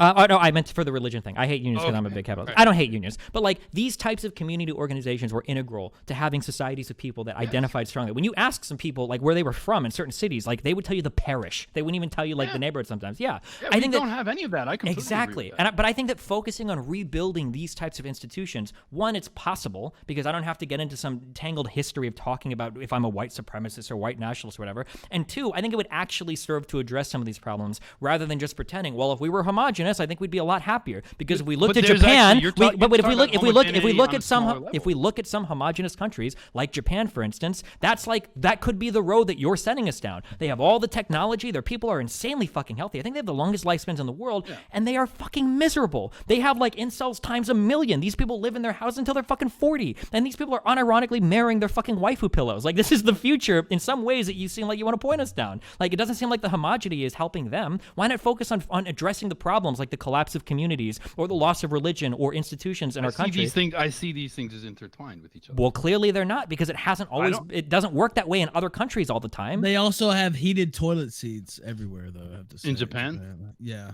If I had that, I wouldn't leave the house either. No. Sure. I just like, it feels like there are problems that we can talk about, but we get derailed on this, like, is it white? Do we need enough white people, whatever? When it's like, I feel like there are so many more important things we can talk about. Like, I know people, that are fucked, and they're not even fucked because they're like poor. They just like, they have no drive. They have no ambition to go out and do anything. They spend all their time playing games. They don't talk to people. They don't even know how to talk to people. And I don't think that living in an all white community is going to help some of these super depressed people. Like, I mean, I would see, here's where I'm a little bit iffy, because I would argue against that on some level. I agree it wouldn't like solve everything, but I also think that generally speaking, whites do tend to prefer to socialize amongst each other, just as other races prefer to socialize amongst each other. I also feel like when people don't feel like they are actually in some sort of way under assault from other groups, or as if another group is a threat to them, then they actually are more likely to even be friends with people and share cultures and enjoyment of each other across those boundaries. And I think like the idea of living, like that we have to have everyone living on top of each other rather than able to live amongst themselves and express themselves as their own type of person, in a way, like you say you appreciate diversity, but your view of it actually destroys it, because it's sort of like, and then we do have all these other problems of alienation and technology, and I would say on some level surveillance capitalism, it comes into play here. The idea that like literally you can log onto your screen, and because many of these companies know, and they have algorithms to figure out what your desires are and understand what you want, they can keep you glued to your screen in a way that is potentially even addictive, like mentally, like, and these destructive to your personality. Problems. These are problems. I agree totally. I would love to talk about that too, but I also see other problems where there's a lot of anti-whiteness, and there's an inability of white people to push back on certain memes, like white privilege, like the fact that, why shouldn't we be able to enjoy being a majority and crafting a culture for ourselves? That is something that seems to be a privilege that groups have all around the world, and particularly whites have to be denied it. And now, you said go to Norway, go to Sweden, go to this there. They're having exactly the same kind of problems there, where and I think that if people, if you were to go to one of those countries, say you're going to Sweden like 1990, you would have seen like the happiest country in the world. Under what obligation are they to then open the door? Why should they?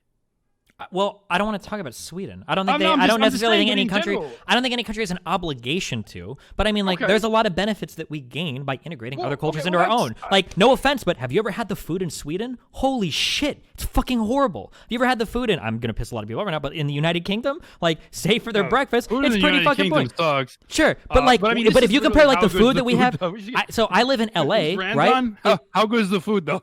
Well, I mean, if I go to like a really good Indian place, a really good Chinese place, a really good Mexican place, like I can find a lot of sick fucking food in the United States. Some of America's most important cultural contributions in the world, say musically, have come from African Americans. Things like jazz, things like hip hop, like these are like the dominant forms of culture we've exported to the entire world. And even things that we get out of Japan, like would cowboy bebop exist without African American jazz music? I don't actually know. Like there's a ton of advantages. That didn't require blacks living in Japan.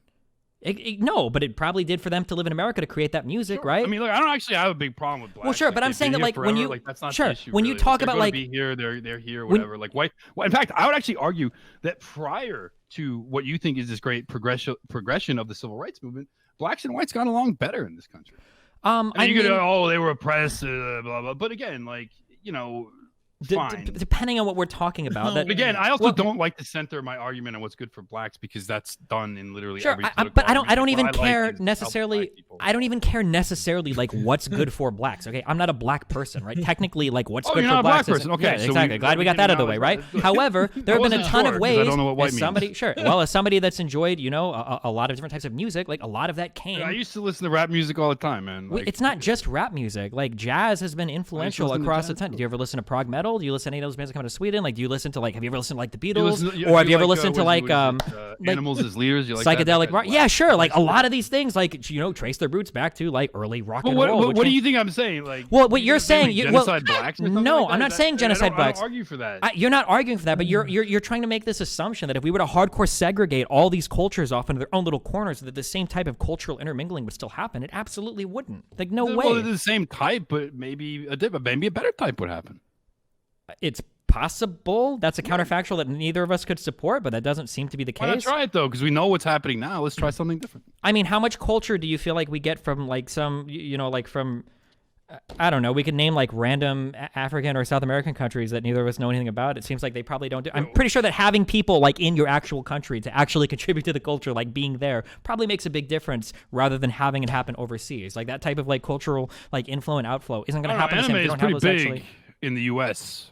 It's one of the biggest cultural influences there is. There's not that many Japanese people in the U.S. Sure, but a lot of that is because we have like a lot of like back and forth in terms of like our like entertainment and media, right? Like we import a lot of like culture from Japan literally directly. Exactly. Now, let me interject and ask you, Mike, and I mean, it's open to Destiny as well. I was going to get it in like 20 minutes ago, but I just let you guys go. Mike, what are your thoughts on democracy as a form of governance as it applies to the United States? But, I mean, you can make it in general, too, if you'd like. Sure. I mean, I actually, I in general am pro-democracy. And I think that, there's a certain people on the right that have views that I don't entirely agree with. Some like what I would call actually reactionaries. Destiny might even agree, where they have an idea of like, the rich or the powerful know better. And they have a view that should be imposed over like the slobbering masses that don't know what the hell they're talking about. I don't go for that. In fact, I would argue, and particularly with what I'm most familiar with, like the history of the United States, I would say the positions that would have been the majority positions are things that I would generally have supported going back for a fairly long time. Certain issues, depending, but these are thwarted actually by elites. So I would actually say what we have as a system in the United States is actually set up to thwart the interests of the people. The fact that we have this three branches of government, and then one branch supersedes the other, and this way or that. And in fact, the executive branch is really the weakest, and the judicial, I would argue, is the strongest, because ultimately they get the final say, and that's very anti-democratic, because there's multiple layers of decision making between the people and who those final decision making people judges are. So I think I'm generally for democracy, and in instances when we've had direct democracy, I can think of certain decisions in California, like the vote on Prop 8, like the vote on whether or not to give illegal immigrants driver's license, etc.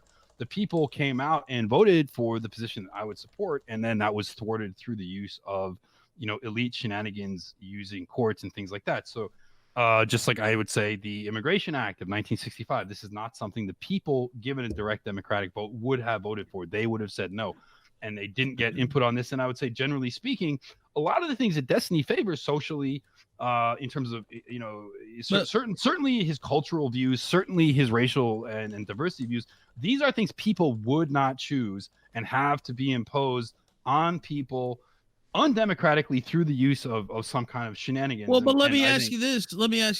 Assuming the demographic shift continues as it's projected, and there's a permanent, left-wing majority due to whatever, if you want to attribute it to demographics or whatever, if the trend continues, and this democracy just busts down everything you want and completely dominates you, would you still be in favor of democracy? Like, obviously not, because I would say the interests, my group interests, my interest and my group interests, and the interests of the people that have decided to be part of my group, and what we want to argue for and fight for politically, these supersede any one particular system. So I would say if in fact it comes to be a point where we just get downvoted on everything because there's just not enough of us, then I don't care. Then this system is illegitimate. I don't have to be a part of it. Wait, okay. So, okay, let me respond to a couple things. So first of all, so you're not in favor at all of democracy. You can't say like I'm in favor of democracy as long as everybody's voting how I want them to vote. Well, sure. That's not in favor. No, that's because that's not democracy. That's literally not democracy. That's not I like democracy if I win. Who doesn't? So you're not in favor of democracy, but that's fine. I don't necessarily. I'm not like allegiant to like democracy either. Now I like it because I think it works for everybody. The question is like, wait. Okay, hold on. Okay, you had your 15 minutes. Let Okay. him So go. you're not in favor of democracy. You know, you only like it when you get your way. That's fine. Now I'm not necessarily any different. I think democracy sucks for a lot of reasons too, because people are dumb as fuck. Unlike you though, I think the problem with democracy is oftentimes people's interests are actually represented in the government, which I think is a big fucking problem because I think people are fucking stupid. Which you even agree to some extent, because you would probably say most white people are stupid for voting themselves out of power or whatever. We made a comment earlier, it was just kind of wrong, where you say like the judicial branch gets the final say. That's a really weird way to look at law. You know, like, does the judicial branch get the final say? I mean, it gets the final say in whether or not something is constitutional, except Congress has the power to change the Constitution, and the judicial branch gets its nominees from the presidential branch. So it's really weird to say the judicial branch overrules the other three when the president, that's voted on by the people, literally nominates Supreme Court justices, and then when Congress can literally say, by the way, Supreme Court, here's a new amendment. So that's a really weird thing to say the judicial branch gets the final say, and that's broken. Also, I don't want to get into Hart-Celler too much. I mean, we can go there, but like the idea that like Hart-Celler didn't represent the will of the people, this has never been demonstrated ever. And also, Hart-Celler was literally the first time we even imposed immigration caps on people coming from south of the border. So to say that like that was the reason why, you know, all these Mexicans came in and shit is very strange, when that was the first time we even actually like imposed strict caps on people coming from south of the border anyway. Yeah, that's for those three things.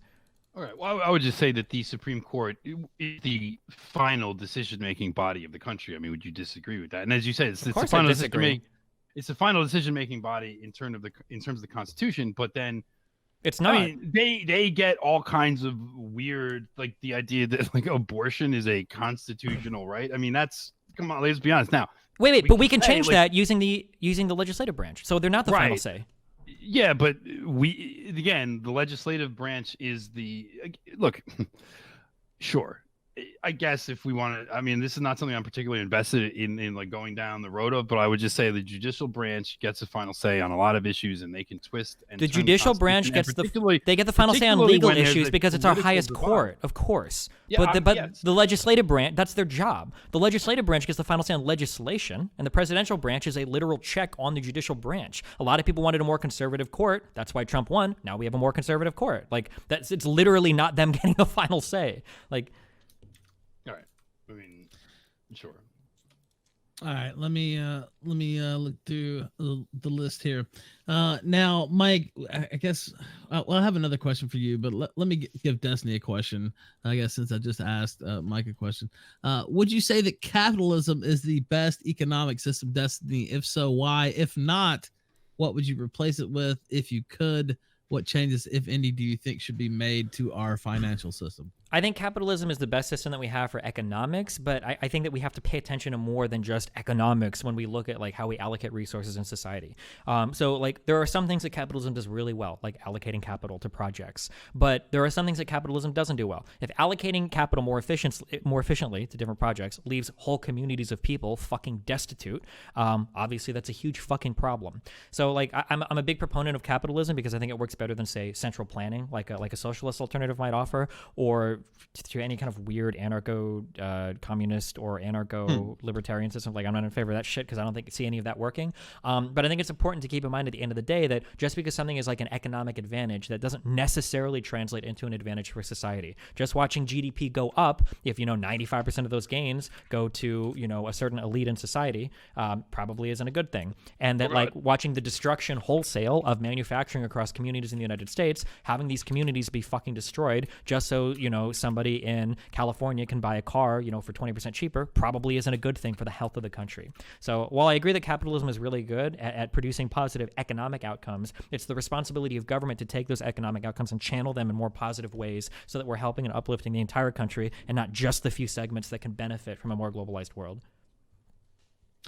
Go ahead, Mike. You can follow up on that too if you want. Yeah, I actually agree with most of that. I mean, in principle, almost the entirety of it. Now, I'm sure Destiny and I would disagree on the kinds of things we would like the government to, channel its energy of controlling capitalism into. I'd say my major beef with capitalism is possibly a little bit different than Destiny. So something and I'll give an example as what my problem is. that maybe is something that people don't think about, is that capitalism, not just in terms of it allocates wealth possibly unevenly, or it creates bad social outcomes that like jobs and businesses will leave certain areas if a certain other area is cheaper labor there, so they move. And I would definitely say it's absolutely the responsibility of the government to prevent that sort of thing. Like, no, guess what, buddy, you can't leave, and if prices go up, like, we'll just have to suck it up, and then maybe we cut immigration to raise wages. That's an idea. It's always works. But I would say this: I don't like the cultural power that capitalists have. I don't like the fact that, for example, Silicon Valley is like, I would argue, generally speaking, the cultural values of the big corporate giant heads of Silicon Valley. We can even name them, like Larry Page, Sergey Brin, Tim Cook, Mark Zuckerberg. These people, I would say, their cultural values. Sheryl Sandberg, the cultural values of people do not line up with the majority of the country, and yet they have the ability through their ownership of capital to impose things. And I'm not just talking about because they have their products that they've created that you can choose to use or not use or whatever. What I'm saying is, like, in Virginia, for a very long time in Virginia, and really for the white people in Virginia, certainly, gun rights are very important, like their right to carry and bear arms. And in fact, the governor of Virginia is now talking about, with the legislature, limiting those rights because they need to do that to attract investment. So I don't like the fact that these people, that simply because they sold something and made a lot of money, that they get to now have like dictate culture in any way. And I would say that, hey, if the state of Virginia needs investment, then we should have a government body that can direct that, rather than just like, oh, we now have to like change the culture and our norms and our way of life in order to attract investment here. Like, I don't like that at all. And I think that the fact that generally speaking, wealthy elites have cultural views that are actually just out there compared to, and it doesn't even have to be a racial thing. Even blacks and a lot of Mexicans would agree with me, just out there cultural views that are just like, so I'm curious, gone. what do you mean by out there cultural views? So what kind of out there? Very pro-homosexual, pro-trans, this kind of stuff, like very weird and out there stuff that most people are extremely uncomfortable with and don't like, and really don't want anything to do with. And so if we were to poll like how their capital power, if we were to poll what most Americans feel about like homosexuality, like, you understand that the groups that would align with you hardest on that wouldn't be white people; it would be Hispanics and blacks. Okay. So it seems like if like cultural problems like degeneracy is something that you want to push back against a lot, it seems like importing more Hispanic or black people would actually help you more than hurt you there. I mean, again, I don't know anything about that. I would have to look at that. But okay, I mean, we can bring up any. I hate to make a Count Dankula argument, but if you bring up any YouTube video of like an LGBT march, it's not full of Hispanic and black people. It's full of white kids. Like, I mean, you'd be seeing white people of a particular class and probably coming from particular parts of the country. I don't know that. I mean, again, I would actually dispute the fact that that is what most white people think, and I don't care, because I think the white people that align with that kind of culture, I don't like them very much. Mm-hmm. I don't really want to have anything to do with them. And I agree, because white people aren't like a monolith of people. Sure, I agree. No, they're not. Of course not. But why can't? But these are arguments that we should be having without having to, Now, let me ask you this, Mike. Now, speaking of white people, you mentioned the fellow whites meme earlier, okay. And I actually did have this question, and I figured that now. Oh wait, can I respond real quick to his answer there before you ask the next one? Sure, if you'd like, but I'm going to ask it right after that. Yeah, right after that. That's fine. In terms of not liking the cultural power that capitalists have, I 100% agree with that. However, it's up to every individual community to decide, what the trade-off is that they want when it comes to letting capitalists exert power over their culture. So, for instance, you mentioned Virginia. The governor do they have the ability to do that? Yeah, absolutely. Okay, I would dispute that. Okay, well, we just had a real-life example of this happen in New York when AOC was clapping because they managed to turn away a massive investment that Amazon would have made in one of their cities in setting up a huge headquarters. Now, even though there was a lot of potential economic prosperity there for the people that a capitalist like me might jerk off, the people in that city were so adamantly against it that they were actually able to turn that away. And you do see that happen across cities sometimes, where they say, hey, you know what? We're not going to cuck out and go to the bottom of the barrel with like tax breaks for you guys. I've seen this happen in my own city in Omaha. It's happened in St. Louis. It's happened in Kansas City, where some of these cities will say like, hey, hey, we're not going to absolutely slash our tax rates to bring you in. And then people say, we might get a little bit more economic prosperity here, but we're going to reject that and we're going to turn you away, and you can go to some other place that's going to crawl down on their knees for you or whatever. It does happen around the United States. Speaking, that those types of decisions happen in places like New York City or cities where you get actually more. And these are actually sort of, generally speaking, more affluent people that have more ability to express themselves. Affluent people would be massively in favor of an Amazon. Don't have this ability. If we were talking only affluent people in New York, they would be 100% in favor of any Amazon facility moving in. We know that. I lived in New York for 20 years, and I can tell you for sure the people that gave a fuck about the idea of an Amazon coming in to the city were all rich fucks. Why? It's not going to affect them one way or another. It's not like it's going to make their life demonstrably worse. It's going to hurt people that have to fucking ride the subway and shit. It's an aesthetic thing. It's like the people. I'm telling you. First of all, the question of will it make life better or not? I mean, you could argue that one way or the other. I'm not arguing that. What I'm telling you is the people that were opposing that kind of stuff, generally speaking, were like, you do not see like poor blacks and Hispanics at these town or these community meetings. You saw a ton of blacks and Hispanics rising up. Of course, that was one of the whole arguments about like some of AOC's areas up there, is that it's a demographic shift to Hispanic people. Was voted in by the freaking white people of Queens. I thought the whole white nationalist argument was the idea that like AOC only won her district because of the massive demographic shift of Hispanics over there. AOC won because of hipsters. You know how many people voted for AOC in the primary? I don't know how many exactly. 16,000. Okay, out of how many? That's not very many people given her district. Well, how many people live in her district? Were white hipsters. The people that worked for her were white hipsters. She won because of white hipsters. Now, as soon as you win as the primary as a Democrat in that district, you've won. Okay. Right? But she did not win. And if you looked at her, look, you could say I'm just lying or whatever, but I lived in New York when I literally lived in New York City 20 years of my life. I know the culture there very, very well, probably more than anywhere else on earth. I know New York City culture. And that was absolutely shit-lib white hipsters that were the. So you're telling me the majority of people in that area wanted it there, but like it was the elitists that came out and like moved against. I don't know whether the majority of people wanted it or not. What I'm saying is the elitists are the ones that prevented it from coming. I think the majority of people had no fucking idea what was going on one way or the other. Okay. Well, I mean, I don't disagree that it feels like we've lost like a lot of our regional political influence, and that when we move to a more like federal level of looking at things, companies like Google or Facebook do wield a disproportionate amount of power. It seems like one of the things that we had in America that made us relatively exceptional compared to other parts of the world was we had like very localized governments. In a lot of cities, like the parish was very important. Unions and union meetings were really important. And even your neighborhood, like your block, was like really fucking important. There were a lot of people that would get together, and you would read about these people that were like, at the town hall meeting, everybody was there, people were talking, everybody was like very much bought into their local political scene. That seems to have been completely eroded and deleted right now in American life. Do you think that like ethnicity or race even is totally irrelevant to that? Yeah, I don't think it's very relevant at all. I think that like I just disagree with that. That's fine. I mean, we can say that if you want, but I mean, like I can find areas that are culturally homogenous, like Japan, that have the exact same fucking problems that we do today. It's not unique to non-homogenous areas, and even areas of very homogenous white people can still feel very disconnected from society. Yes, of course they can. Sure. Again, I'm not saying this is going to solve all problems. Sure. I just think it will solve some problems. I think, and not even necessarily. I think it will make. I think this is something I see a very bad future for whites in this country, given immigration rates and given cultural, social attitudes and economic prospects. And this is already being reflected in health problems that are specifically affecting whites. And I've chosen to make my political advocacy about talking about those things. And I'm not going to deny, I've suffered a lot for it.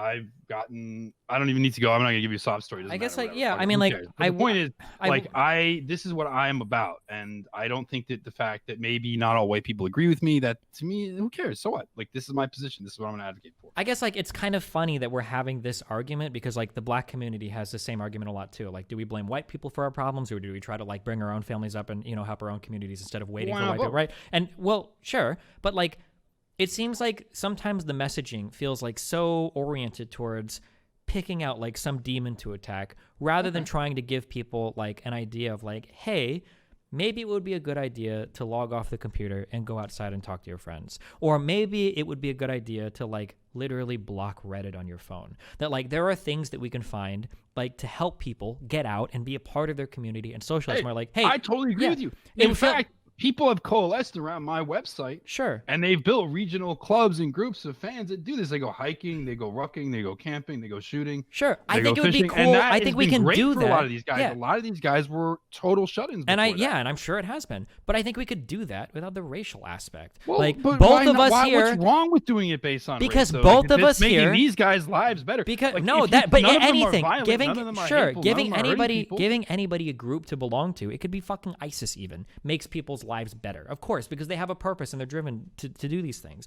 But the problem is that we're not ISIS, okay? Like we're not. I'm not doing saying that. you're ISIS. I'm saying just because you've given people a purpose in life doesn't mean that everything you do is good, right? There are things that you can improve, and I think that everybody in probably You can say about anything. Say about the church. You can say about unions. You can say about bowling clubs. Sure, but if we're So talking what? about like constructing something, why wouldn't we make something that's starting off on like a good foot rather than like bringing like racial foot- exclusion good like foot by right your into the standards. what? That's by your standards. By my standards, this is a good foot. I guess if you just want all white people, sure. But like I The guess people like, that join our groups do. sure. Well, after listening to you enough, they might. I just think that I would be worried that people would think that just by appealing to like these, these white demographics that you're going to fix like any problem that exists in a person's life, when that's just not true. Like you can get a lot of the messaging about like having a stronger presence in your community, about being more active with your family and friends, and you don't need nothing that has to do anything with white people, in order to sell those messages. But do you and you're say also that excluding to, like you're Latino also, people that organize along those bases? Do you say that to blacks? And again, you're going to say, well, they've got historical oppression, they've got particular issues or whatever. I'm just saying the idea no, that actually, is a valid I thing, say, then you it's know a what? valid I thing. say We on can my do it. stream all the fucking time, fuck defining yourself based on your oppressive history. I don't think that's necessarily a good thing to do. I don't think that all Latinos and blacks should make their entire lives about like oppression by white people. Do now, you ever sometimes, debate them on this issue? sure, you don't know anything about my history. Then that's okay. No, I don't expect a lot I'm to. literally asking. I that literally question. just I'm came off maybe- like a 3-month bender on debating on whether or not white people could say the N-word, where I took the affirmative in that. So yes, I have debated about this a lot. Okay, this is definitely something that I do. But like all right. we Look, can again, sure. that wasn't yeah, a no, gotcha. no. Maybe it no. was a I little understand. bit, I but understand. was I understand. Yeah, I'm not trying to say you were. I don't expect you to follow everything on me, just as I haven't followed everything on you. But what I'm saying is that like we can sell all of this positive messaging that people need to find purpose in life, people need to do things, and we don't have to include any racial aspect into it. Because as soon as you start making it racial, you're showing people like enemies where they don't necessarily exist, and worse, you're cutting off people from meeting a lot of potentially really fucking cool people. I've met a lot of people that are super awesome, that are black, that are Mexican, that are Jewish, that I would have never met had I belonged to some group that told me the only way I can be a part of this group is if I exclude all non-white people.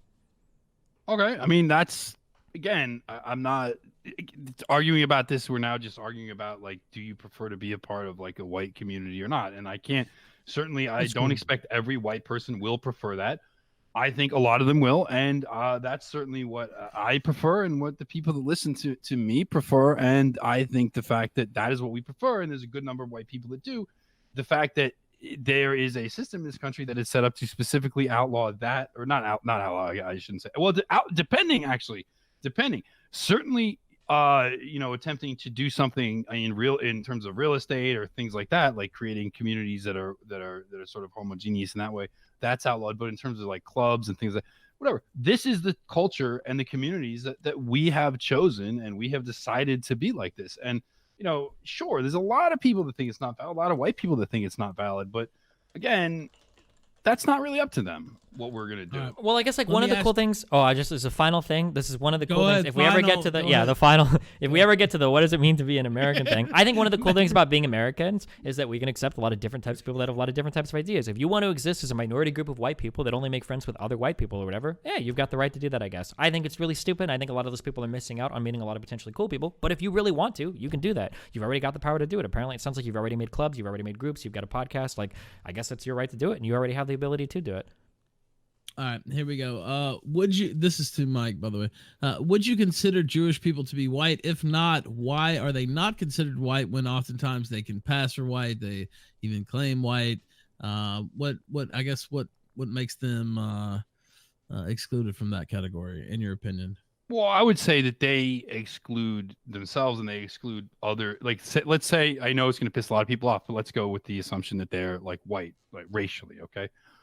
I would just say that they're a group that has their own particular interests that is actually not only not aligned, but is in direct opposition to the interests, and not just of other whites, but of pretty much every other group.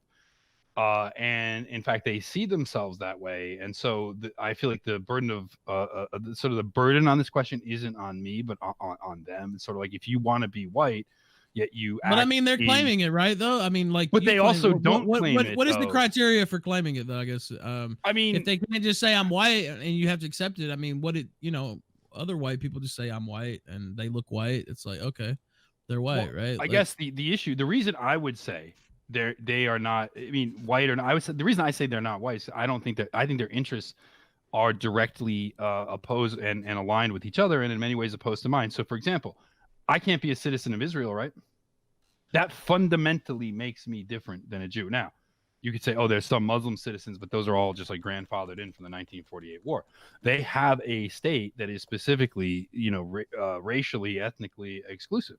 They have many institutions that are racially, ethnically exclusive, and in fact are racially, ethnically collective for their specific interests. Wait, real quick, you can become an Israeli citizen. I can? Yeah, you can do it through marrying somebody, or you could do it through serving like a military service or whatever. All right, sure. I mean, I got it. Yeah, I got it. Just go ahead. I doubt it. Go ahead. I seriously doubt it, but that's all right. I mean, but I don't want to fight for their freaking army. That's great. Then you don't have to become a Jewish citizen, I guess. Jewish citizen now. So they have. All right, an Israeli citizen is not a Jew. Fuck, you caught me. My Jewish roots are showing. Oh no.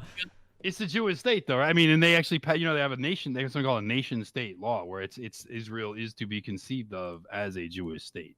Okay. I mean, what's your feeling of that? Do you think I don't give a fuck what Israel does? I think they do a lot of fucked up shit. But don't you think they're cutting themselves off from some great opportunities to meet cool people? Yeah, it's possible. But I'm not here to talk. Or for sure.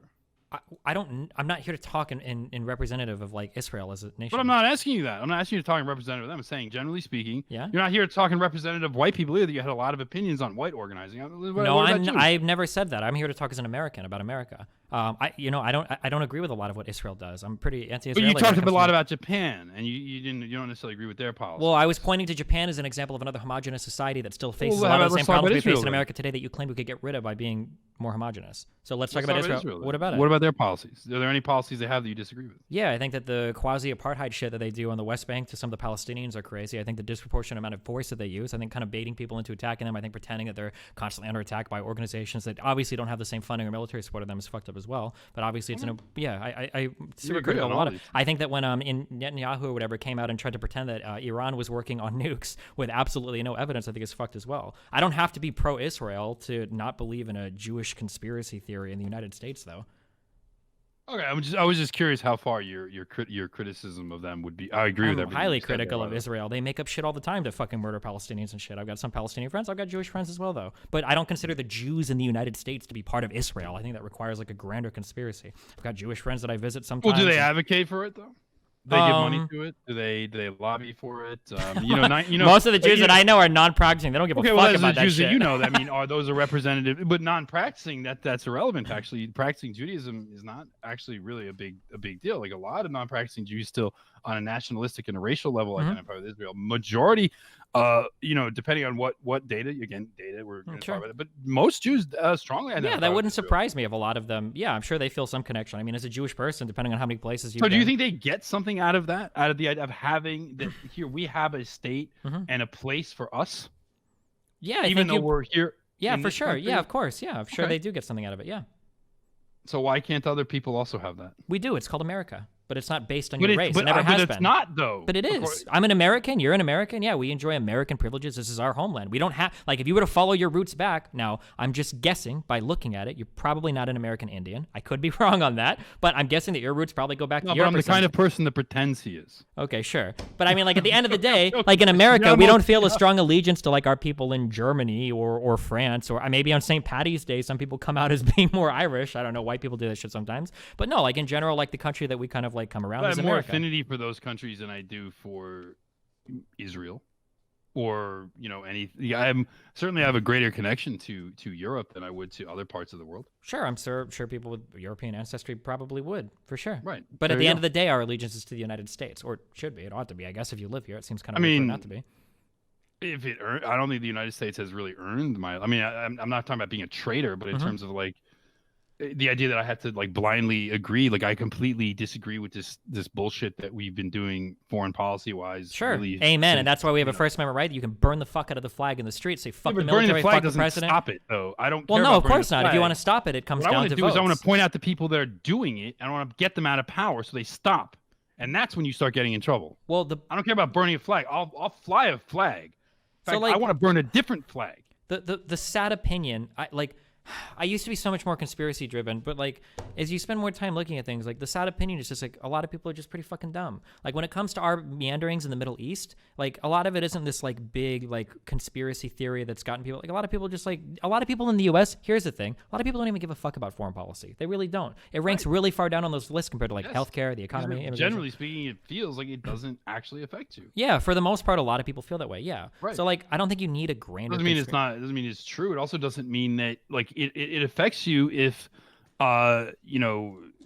Americans get this bad name internationally because of how we act and like sure. And I don't disagree with that, which is why in the same vein that you just said, just because foreign policy doesn't affect you, okay, doesn't mean that it doesn't. Right? Just because you think it doesn't feel like it affects yeah, you. Sure, of course, 100%. Even though if we were to look at polls of what people's like most important opinions are, foreign policy is like I think it's like 7 or 8. It's really low depending on like the questions you ask. But much the same way that I would say, listen, now you might say that in a poll, but that's real dumb. I would say the same thing earlier about people that poll being anti-immigration. They're like we should curb our immigration. You know, if 35% of Americans say that, I would say you don't really care about immigration that much. You're probably using it as a proxy for other issues. Like when people say things like, "Oh, I'm pro-tariff," but then when the tariffs happen and the jobs come back to the U.S. but those jobs are just for a few engineers that run a manufacturing plant full of robots, the polling doesn't really show an accurate assessment of what Americans really want, just who they're trying to blame at any particular moment for a problem.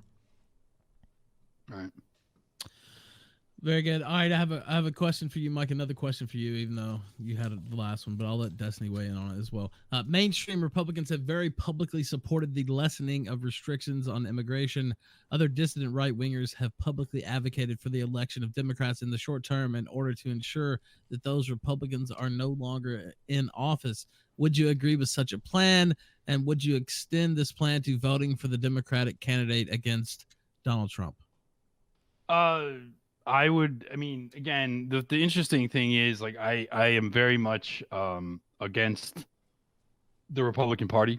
I am very much opposed to it. In fact, I would actually ask Destiny why he's not a Republican, given his positions. It seems like he's right in line. I mean, he's pro-homosexual, pro-immigration. I don't see what's it's probably going to be for the same reason that you are. Like, and I think a lot of people. This started with the Tea Party. I don't know if you feel. Actually, it was a kind of a joke, but should sure. I finish answering the question, Ralph? Yeah, the Republican Party is the party of large corporations. I don't think either of us are going to disagree on that. No, nobody disagrees with that. Of course. And it's been that way for a long time, actually. Mm-hmm. So I would say, I would say that my views and the issues that I take don't like really fit in neatly to any particular party platform. And in fact, this is my beef with the American system generally, is the two parties are representative of a dialectic that I think is not the conversation we should be having. I think that the conversation that inevitably we have around the two-party system pigeonholes people in positions, and then people start rooting for a party and they get attached to it in a way that's very dumb. And you get like Republic demon craps and Republicards and like just people rah for their team. They're not really even thinking about it. But also then the positions that these parties take. So, the Republicans seem to win, generally speaking, on economic type policies, and Democrats win on cultural policies. And I would actually like to invert that exactly. And there's no real representation of what we would call like a third position, like kind of a socially conservative and economically progressive party, which is, some people have another word for that. That's, we don't need to say what it is.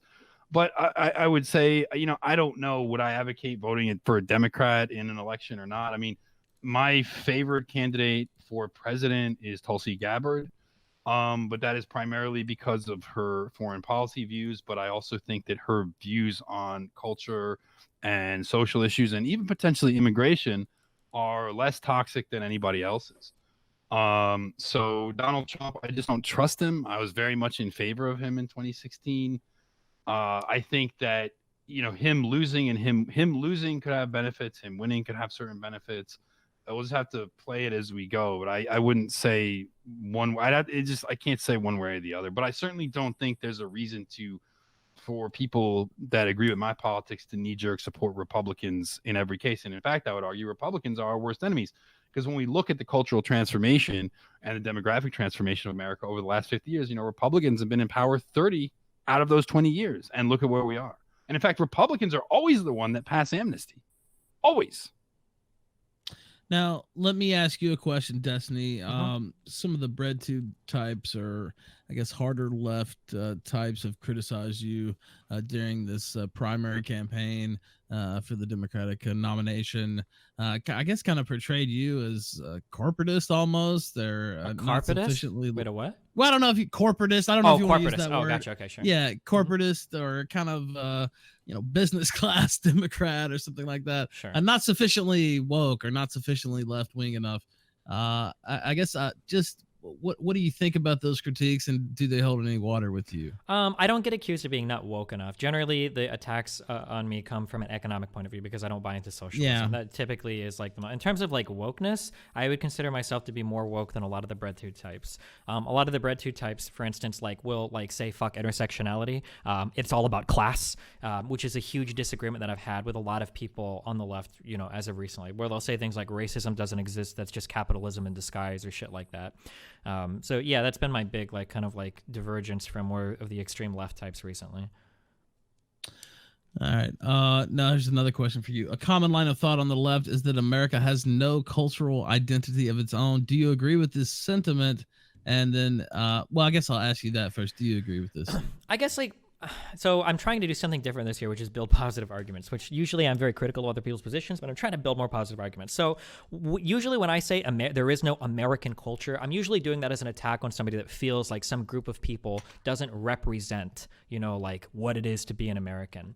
And I feel like this is a question that I should ask people more, especially when I talk to people that are more in favor of certain demographic compositions of the country. Because I see among different immigrant groups, a lot of characteristics that I would assume to be American. So for instance, if we think of an American father, a man working really hard to care for his family no matter what, that's a Hispanic dude roofing, in 120-degree summers in the Midwest for me. I see that embodied in fucking. He's up on a roof with a hot shit. Yeah, that to me is that's slapping each other with a hot mops. That's an American fucking value, right? It's a Hispanic dude up on a fucking roof working really hard, and that dude is no Mexicans on the roof, and that dude is slapping each other with a hot shit. Sure, I don't know if that's a dog whistle or something, but that's an American value to me, right? When I think of some of my if I think of some of my black friends that I knew growing up, these guys usually had the strictest parents. And when I think about parents that hold their children accountable for things, that do a good job at raising whatever, I think of some of those parents. Yeah, Sorry, good one, nice, yeah. That's very strange given your background with your parents, but we won't go into that. So when I think of some of the strictest families that I can think of, they're usually, I don't know if I'd use the word ethnic families, but brown Hispanic families, my Cuban half, or some of the black families I knew growing up. And these seem to be American values. When it comes to celebrating holidays and traditions and shit, Asian people do this a ton. That seems to be an American value to me. So yeah, I don't know. When you say what are American values, I have a collection of things that I would think these are things that I would hope are emblematic of Americans. So working hard, being an individual but still community driven, taking care of your family and your fellow citizen, being accepting of other types of people. And I think that different types of people all across America embody these beliefs. And I don't think it's restricted to a particular skin color or the way a person looks. All right, Mike, if you wanted to follow up on that, the question. Can you just reiterate the question? Yes, I can. Let me switch back. Common line of thought on the left is that America has no cultural identity, easy for me to say, of its own. Do you agree with this sentiment? No, I wouldn't say so. I just would say that the American culture that we have today is something I find despicable, generally speaking. But it's there. I mean, I think that, and again, going back through history, sure, that obviously at different times, I think I would think it would be better than others. I think today, American culture is, particularly mainstream culture, is alienating. It's stupid. It's it doesn't it doesn't appeal to anyone. It's very degenerate, and it's not something that anybody should want to be a part of. On top of that, a lot of ways that people escape this is also alienating and keeping them, away from communities and things. And I would love to get back to a country where people can exist in communities and share wholesome values and decent values together. That's what I would like to get back to. But America is just this giant global homo megacorp, and I just find it despicable. And I think, in fact, a major reason that people would like to focus themselves on smaller inward looking groups is to escape this. And that is ultimately it already has, and it will lead to a further fracturing of any kind of American identity. So I think America today is more than anything a sort of like an administrative economic unit. It's not really like a country or a culture or something that people feel like they belong to. It's like, just I'm here to participate in this this economy, and it's really decrepit. I think on that, like, I think we're probably going to disagree on all of the social stuff, but in terms of like the broader perspective there, I 100% agree. And I think this is one of the frustrating things that people like me or even people like Mike have, is that like the left seems to ignore like a lot of the very obvious cultural problems that exist right now, not necessarily with diversity. And then the right seems to not want to talk about anything that isn't some form of like hyper-capitalism or hyper-consumerism. And it feels like sometimes, depending on who you're talking to, that like we're maximizing for economic outcomes while ignoring the fact that the main drivers behind all of this are just people that are being like increasingly fragmented like over and over and over again, and that we don't really have much a sense of community anymore. I think it would be really good to figure out ways to address that by like going back to building communities and whatnot. And that, and then like Mike said, ironically, one of the ways that people escape, one of the ways that white people escape has been through online gaming. And you see a lot of these people that exist in these Discord groups and these, I don't know if anybody uses TeamSpeak anymore, in these Reddit communities and 4chan, where all of these people, a lot of these guys are white guys that are like disenfranchised, not economically, but just like in a sense of community, that have gone and created their own culture. These people aren't any happier either. A lot of these guys are super fucking miserable. They can't talk to girls. They don't go out and talk to anybody. They feel super fucking lost in life. I think that addressing these problems is like very, very important to everybody in America, but it seems like none of the major political groups are talking about it a lot of the times. All right, let's throw it around to the panel. Flamenco, are you there? I am indeed. Wow, you were on it. I got to give you credit. You haven't spoken a word the whole entire stream, but you were ready. Well, you were in the call, and then we went into this. So, well, yeah, there wasn't really a chance, and our policy here. Once when people are going at it, we just let them go at it. Usually, but do you have a question for one or both of the guests here? I've got one question for Destiny. It might be a question he doesn't want to answer because it's somewhat more of a personal one, specifically towards the drama that you were going through about 3 months ago. I don't know if you want to answer something like that, and so just feel free to answer. Like, I just don't want to talk about it. I'm open about everything. Yeah, one of the individuals that was having a bit of drama with you was Hassan specifically, and I'd watched one of his streams where he was getting relatively angry about you specifically, saying that you're moving to, I guess, defending personal and people in their personal lives, just kind of doing whatever as long as it's not online, not encouraging things, was going to encourage people that you quote unquote de-radicalized back to the right. Does Hassan talk like this in like personal, like off camera sort of ways? Does he talk in sort of vapid kind of superficial way like that? I don't. Are you asking me? And feel free if you think that this is going to cause like more drama than it's worth. I don't care about drama with anybody. I burn every fucking bridge I have in a heartbeat. I've already done it over this past year. In terms of like, are you asking me like if I go to like Hassan's house, is he like living like a frat boy lifestyle where he's like banging chicks and he's like, fuck this socialism shit, bro? No, I mean, if he's like talking, does he talk in this sort of LARPy way IRL? I wouldn't call it LARPy. That's pretty loaded. I would say that Hassan pretty consistently says like the same things no matter what environment he's in. I feel like he believes. I mean, like, I'm not like his mom or dad. I don't exist in his head, but like I'm pretty sure that he believes the things that he says as much as anybody can. I hear him say the same things consistently in person or like online or whatever. It's not like he changes dramatically when we go out to dinner or if we're like in person or whatever. And then the other question that I had specifically was, and this is kind of directed towards both of you. What do you guys think about the possibly? Because I know that about a year and a half ago, there was a slew of online articles after an individual named Faraday Speaks created a video about how specifically watching your videos, he kind of moved away from, he says the alt-right, but it kind of, was maybe in the pseudo anti-SJW centrist sort of thing. He's very inconsistent with it. What do you guys think is, do you think that people, once they have a political ideology, can really change it in any sort of broad ways? Or do you think that once people have their political ideology, they're largely set in their ways on that? I mean, the way that I view this is from my old edgy atheist debating days. There was a quote that we all used when we debated like theologists, and it was, "You can't reason somebody out of a position that they didn't reason themselves into." I think that works the same for like political ideologies. Like how easy it is to move somebody from one political ideology to another really depends on how they got there. If somebody spent a lot of like careful thinking and arrived at some political position, it's going to be pretty hard to move them out. If somebody was in a group of people that all had a particular position and then they get a new group of friends, they're probably more likely to adopt that position, which is probably how most people come to their positions. Not that there's anything wrong with that. Like we tend to inherit a lot of our unquestioned morals and societal preferences from the people around us. But yeah, I think that you can change your big political positions. It just depends on like the group that you're around at any particular point in time and how you form those opinions. And then I think that question was for Mike too. Yeah. I mean, I think people can, but generally they don't.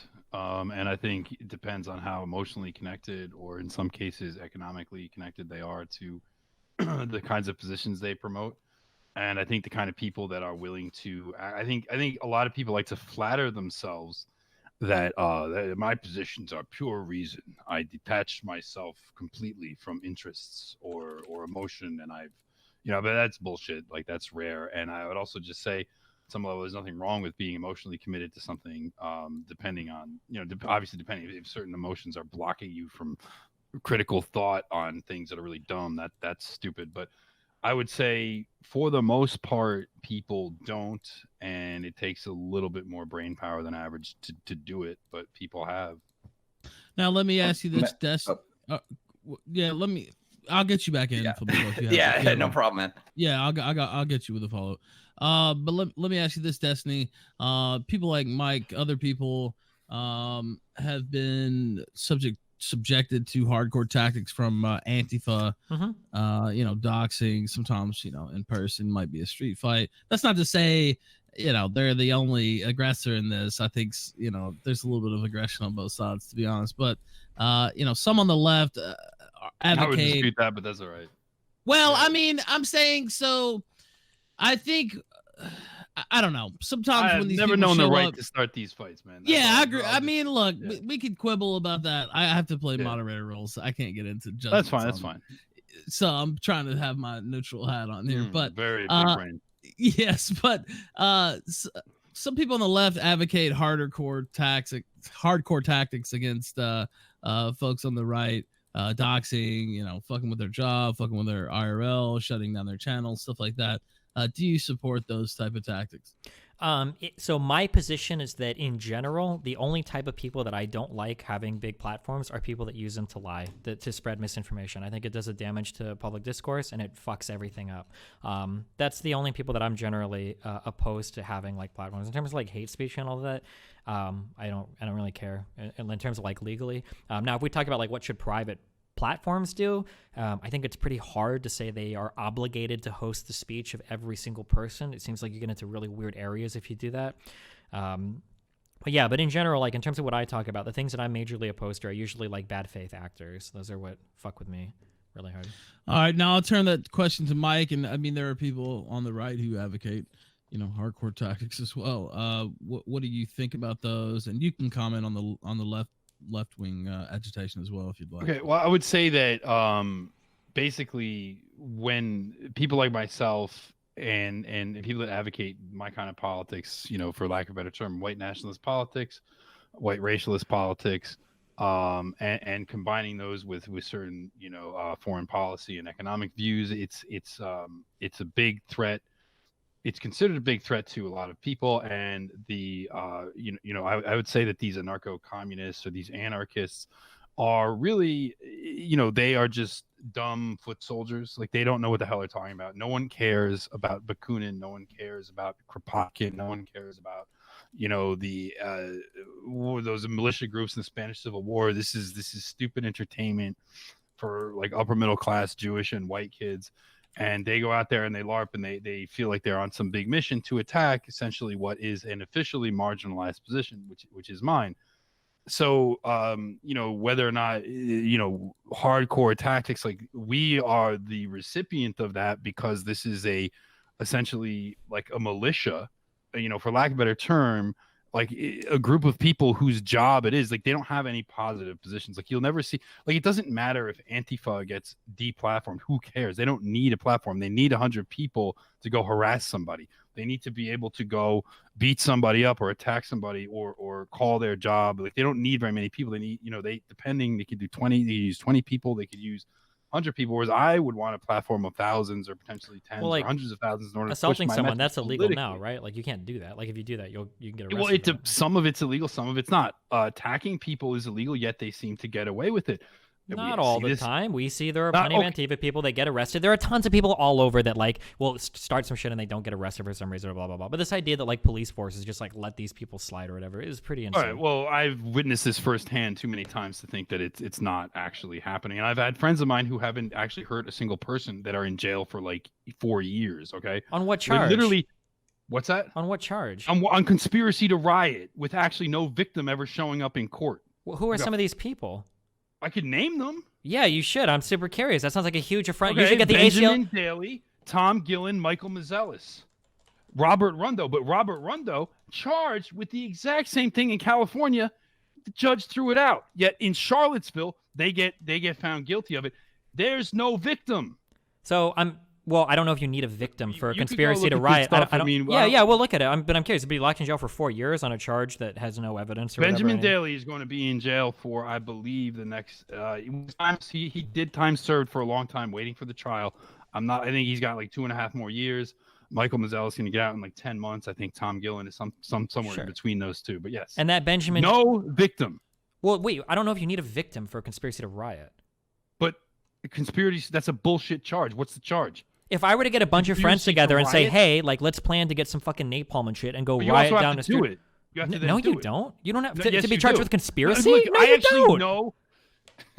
I actually know how this law works very well because of investigating and being involved in this case. You do actually have to, you could say in theory, like, I don't want to go into this. Okay. Wait, wait. Okay, but what you're saying is wrong. If I make a full out plan right now to go shoot up a fucking school, if I get the arms suit, if I talk to people, get whatever, and then an FBI It's not a agent. riot. Is Though. what That's you're just saying? It weird. has to be a reasonable plan that it could have. Yeah, actually taken like you place. can be but charged also- with conspiracy not about just executing said completely conspiracy. Like terrorists get arrested all the time for shit like this, of course. Yes. Like- Okay, but you're talking about something. You're not talking about rioting. So they're saying these guys talked about going to protests that were legally permitted protests, and in text messages to each other, they were like, "Yeah, we're gonna smash commies," and and then the thing is, no commies were actually smashed.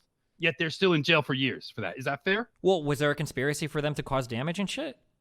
But what do you mean? Was there? No, there was not. So, but that's what they charged. Yes.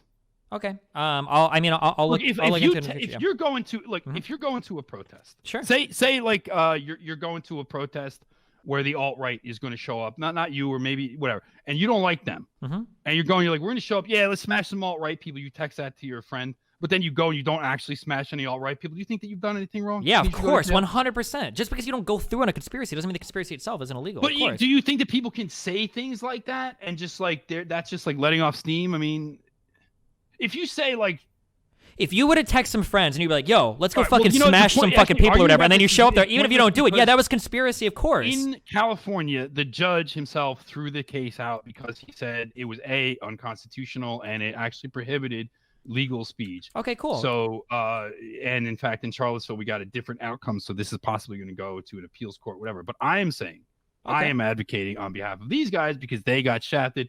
Totally unfair. Other people have had similar charges in a altercation between someone with our political views and somebody with the political views of Antifa.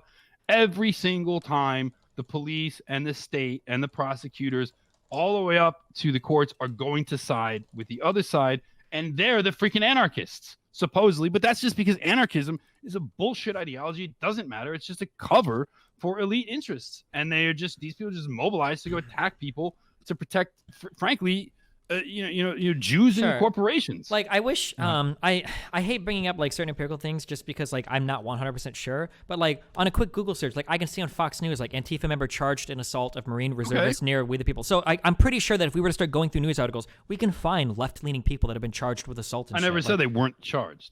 That's literally what you just implied. You said that the cops will always side with the other people, that they won't charge people on the left in confrontations with people like me.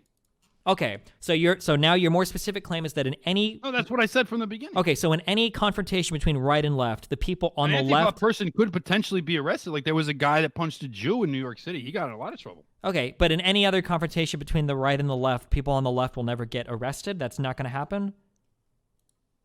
What do you? I mean, well, like, what are you saying? You're making it sound like Antifa is like immune from like the criminal justice system. Yes, I've never when heard they're this. attacking white nationalists, they are immune from the criminal justice system. Yes, that's what I'm saying. Okay, I'll look into like some of the larger like white nationalist riots, and I'm curious if there are white nationalist riots or demonstrations or whatever the fuck you want to call them. These things where people happen to get killed and stabbed at. I'm sorry, but like, I'll look into some of these. I'll see if anyone on the left has like it been. Just happened, right? It wasn't like there was no extenuating circumstances that led to that fat broad getting killed or getting herself killed. I mean, I'm sure there are tons of extenuating circumstances that go. Yeah, like being involved involved in a group of people throwing sticks and rocks and bricks and little sharp things and bottles of beer at cars. That will do it. Yeah, I'm sure it happens a lot on both sides. Like, talking about Heather Heyer. Oh no, I didn't. You didn't need to clarify, but all right, yeah, I did know. All right, Destiny, we have a follow up from Flamenco. We'll get to that in a second. Destiny, what's up with Vaush? What's his deal with you? Vaush? Well, he's like a big socialist, and I'm absolutely not a socialist. What do you mean?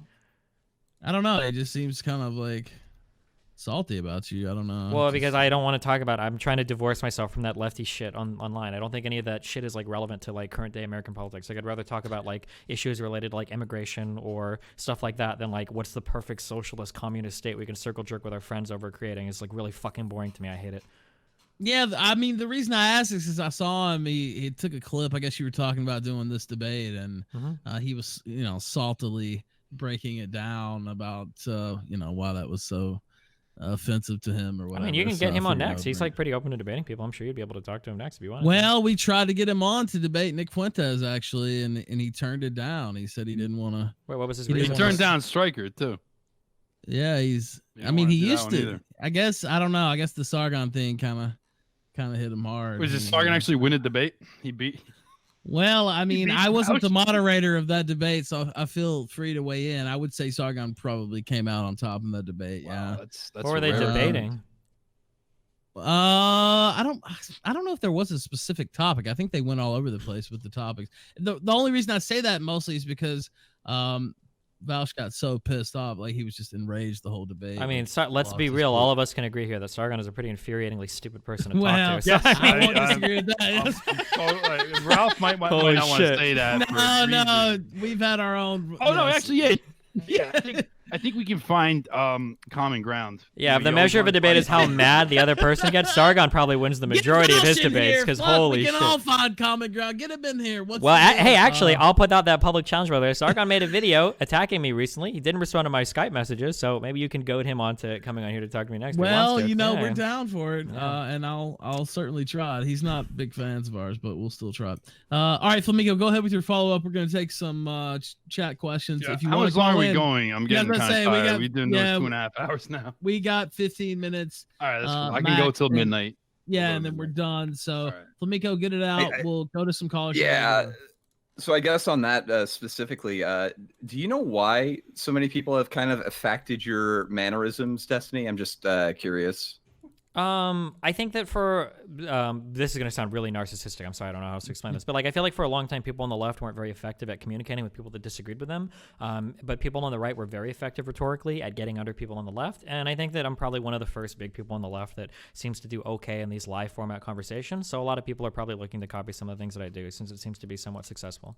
Like before me on the internet, again, this is really narcissistic, but like before I was here, it didn't seem like a lot of people on the left had an interest in engaging with a lot of people on the right. They just make videos about how horrible they were and then go and protest and complain about them all the time. Well, that's still the case a lot of the time, and I've talked about this as well. It's you know, I always have to give you a lot of credit for showing up, because there's a lot of people who just will not show up regardless. So like Stefan Molyneux, by the way. Yeah, yeah. Oh man. To be fair, though, I mean, yeah, He's like a big guy. Yeah, like Stefan Molyneux, if you want to know the truth about it, because he was the one who said he was down for that debate, and then he acted like a bitch, if you want to know the truth. Well, because he didn't know who I was when he originally agreed, but then it was after that he realized who he said yes to. Yeah, he's just like, oh, well, he's not taking it seriously enough. You're like, okay, dude, you're the one who said you were down. That's the only reason I pursued it in the first place. And now all of a sudden, yeah, you know what? Yeah, he acted like a bitch. I'll say that on the record. All right, go ahead, Flamenco, with your follow up. I guess with since a lot of this topic's been about, you know, people kind of checking out from society and stuff like that, do you guys think that the rise and I guess hyper promiscuity both among men and women might have led to that sort of sex being more about, I guess, like instant gratification instead of just like building a connection and strengthening it? I just wanted to get your guys' thoughts on that. Do you want me to go first? You want to go first, Mike? Well, I would say that I would question if that's true. If people really are like hyper promiscuous, or if there's maybe only certain segments of society that are hyper promiscuous, like certain maybe people with money or good looks or both are the ones that are hyper promiscuous. If it's sort of an across the board thing, certainly I think that other elements in our culture have created the effect of people thinking of sex as less of a way of building a partnership with somebody, building a marriage, building a relationship, building a family, and just a way of getting off. And it doesn't matter who it's with, and you can get off as many people as you want. Like we have hookup apps, and then we have pornography where you don't even need another person. And I think the sex has been greatly devalued in our society, as have relationships. And I think ideal relationships are, of course, one man, one woman, wanting to have kids, wanting to form families and build communities. And I think this attitude towards sex that we have and the way it's treated in pornography and promiscuity are alienating to people, and just not fundamentally good for people in a lot of different ways. So yeah. All right, go ahead, Dustin. Yeah, it's actually a common talking point, but it's actually not true that we're having more sex today than we used to. Like, if you look at, like, like our generation is one of the most sexless generations ever.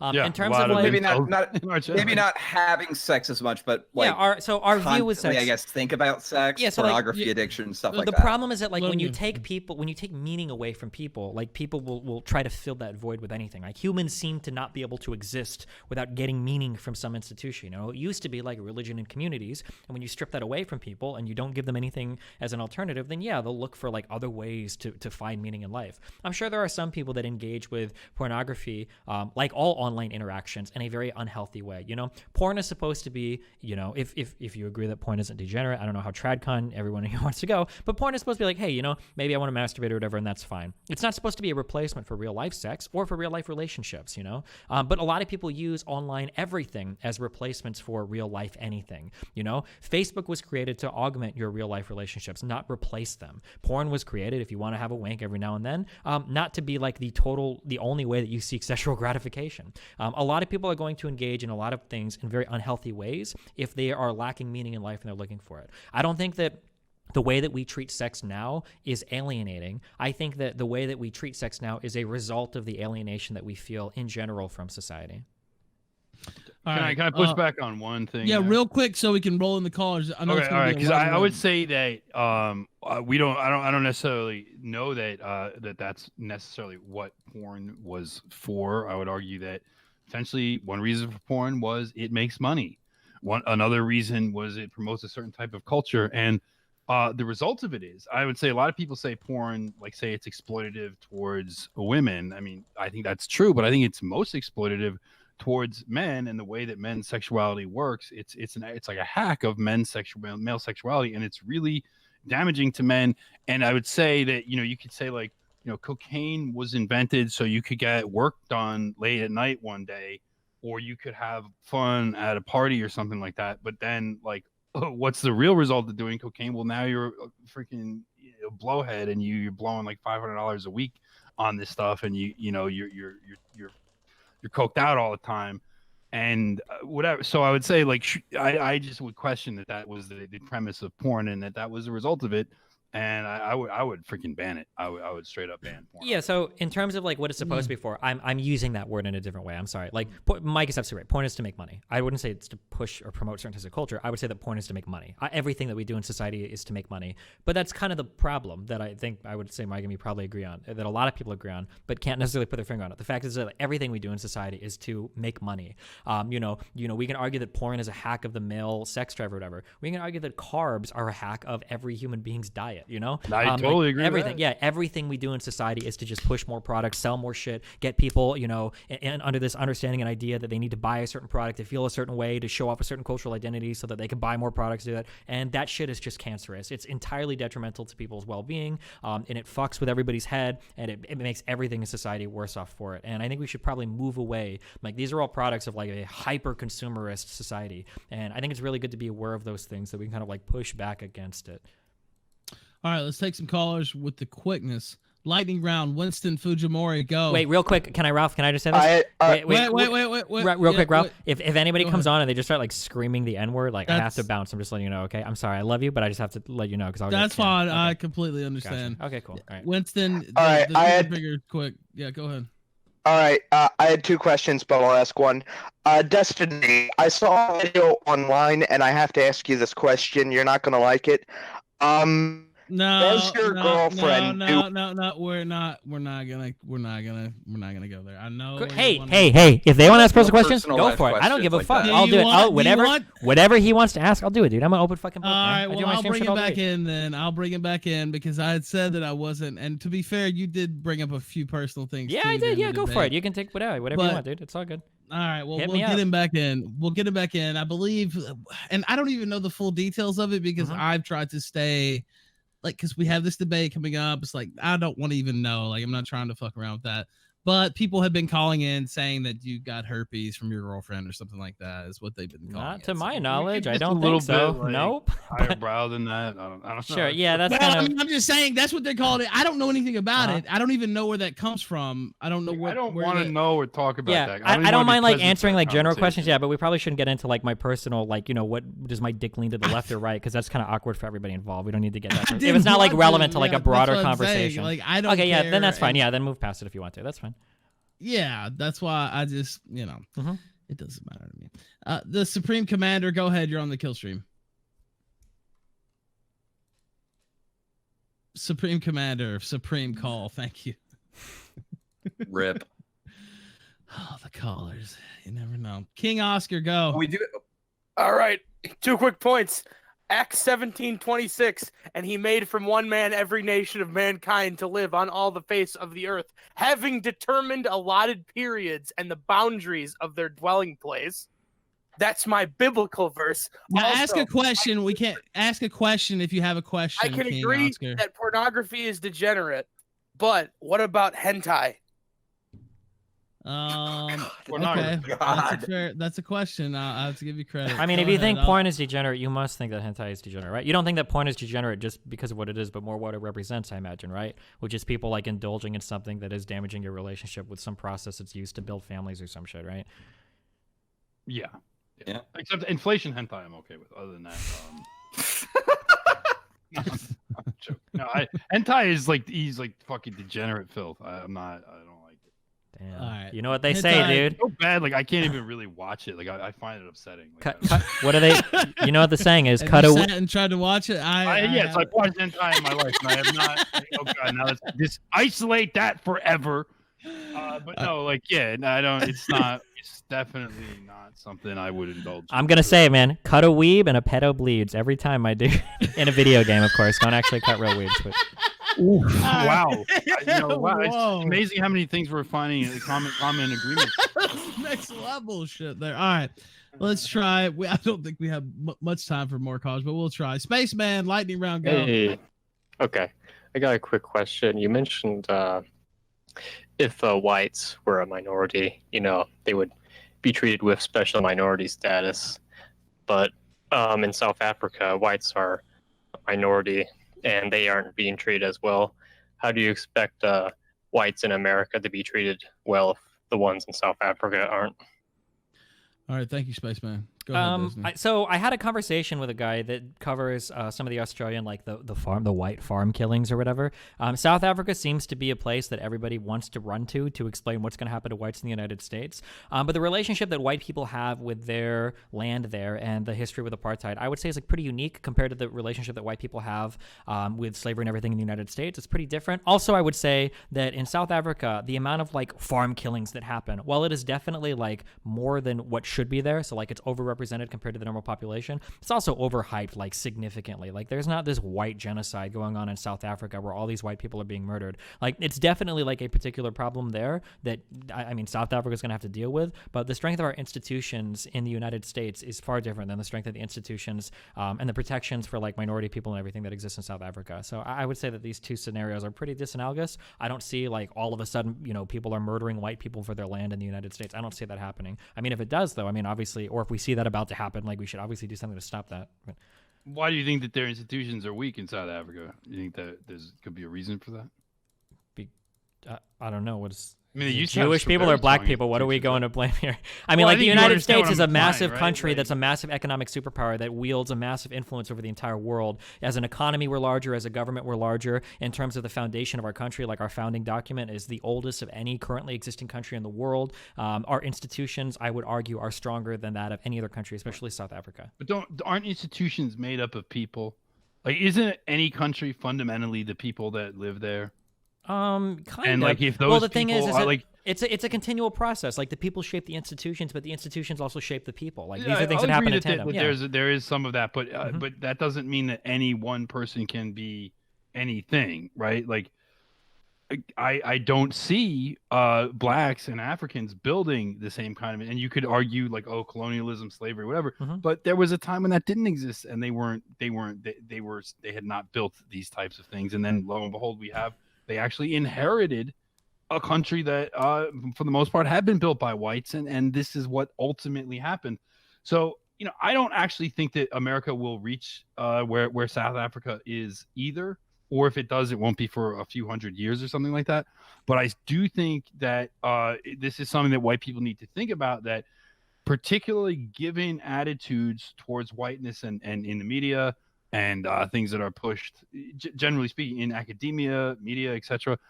I don't expect that we're going to get the kind of treatment that we've given if and when we become a minority. And therefore, it's definitely in our interest on that basis alone to not become one. Now, what do you say to the argument, though? And I'm taking up the lefty, type argument here, but that whites have been mistreating minorities for hundreds of years, and that's of course why they don't want to become a minority, because It's a very lefty argument. Nobody would seriously put forth that position, right? Sorry, go ahead. I mean, people fight with each other. Like, I'm not going to deny that whites have oppressed others. Like, that would be stupid. Obviously, that has happened. But again, I'm white. Ultimately, I've got to survive. Yeah, I and mean, I I'm want, just, you know what I mean? It's sort of like, saying, yeah. Yeah. I don't, again, like this idea of like cosmic racial justice, it seems like a lot of times leftists fall into that without like getting that they're talking about like real people. All right, go ahead, Destiny. I think you might want to wait. So what exactly was the question? Can you restate it? Fuck. What was the original question now? The original question was, because of the position that whites have been oppressing minorities, is it a valid reason to be concerned about racial minority as sort of a form of retribution? Okay. Yeah, I mean, I just don't see that happening. Like, white people still very much control most of society in the United States. Like, we still control most of the wealth, and a lot of the institutions, like Fellow white people, maybe. what? Well, He said fellow fellow white people maybe control most of the institutions. Wait, what does fellow white people mean? Does that mean Jewish people? Yes. Okay, fellow white people to Jewish people. So even independent of Jewish people, a lot of white people, non-fellow white people. I don't know what the Daily Show terminology is to refer to people like me, I guess, or other white people that aren't. I don't know. I have a hard time keeping up with all the racial identities that we have for white. It's funny because it seems like you have more like different types of white people than I would recognize. But like, yeah, I mean, like white people, independent of Jewish people as well, still control like vast amounts of society in terms of like concentration of wealth, in terms of having like preferential like land, like where the neighborhoods and the houses are, in terms of having like good educational institutions. I don't see that just flipping because of a number of people, all of a sudden displacing like another number of people. Like that just doesn't seem to make sense to me. That's just going to magically change. All right, give me 5 more minutes, Mike, and I'll get through these callers real quick. I know they're flooding in. Speaking of someone you might know, Randbot, go ahead, really quick. Oh, here he is. How are we doing, gentlemen? Well, first of all, I want to say thank you very much, Mike. The food is very good, but it's not worth it. How good is it, man? How good is that food? It's not worth the death of a single white man. Go ahead with the question. Okay. I just one thing that I did note during the debate, Destiny, you keep bringing up Japan as an example of a non-white country, a first world non-white country that has a lot of problems. So I want to ask you, do you know who forced the Japanese to agree to the 1945 Constitution that was forced on them at gunpoint? Is it the United States?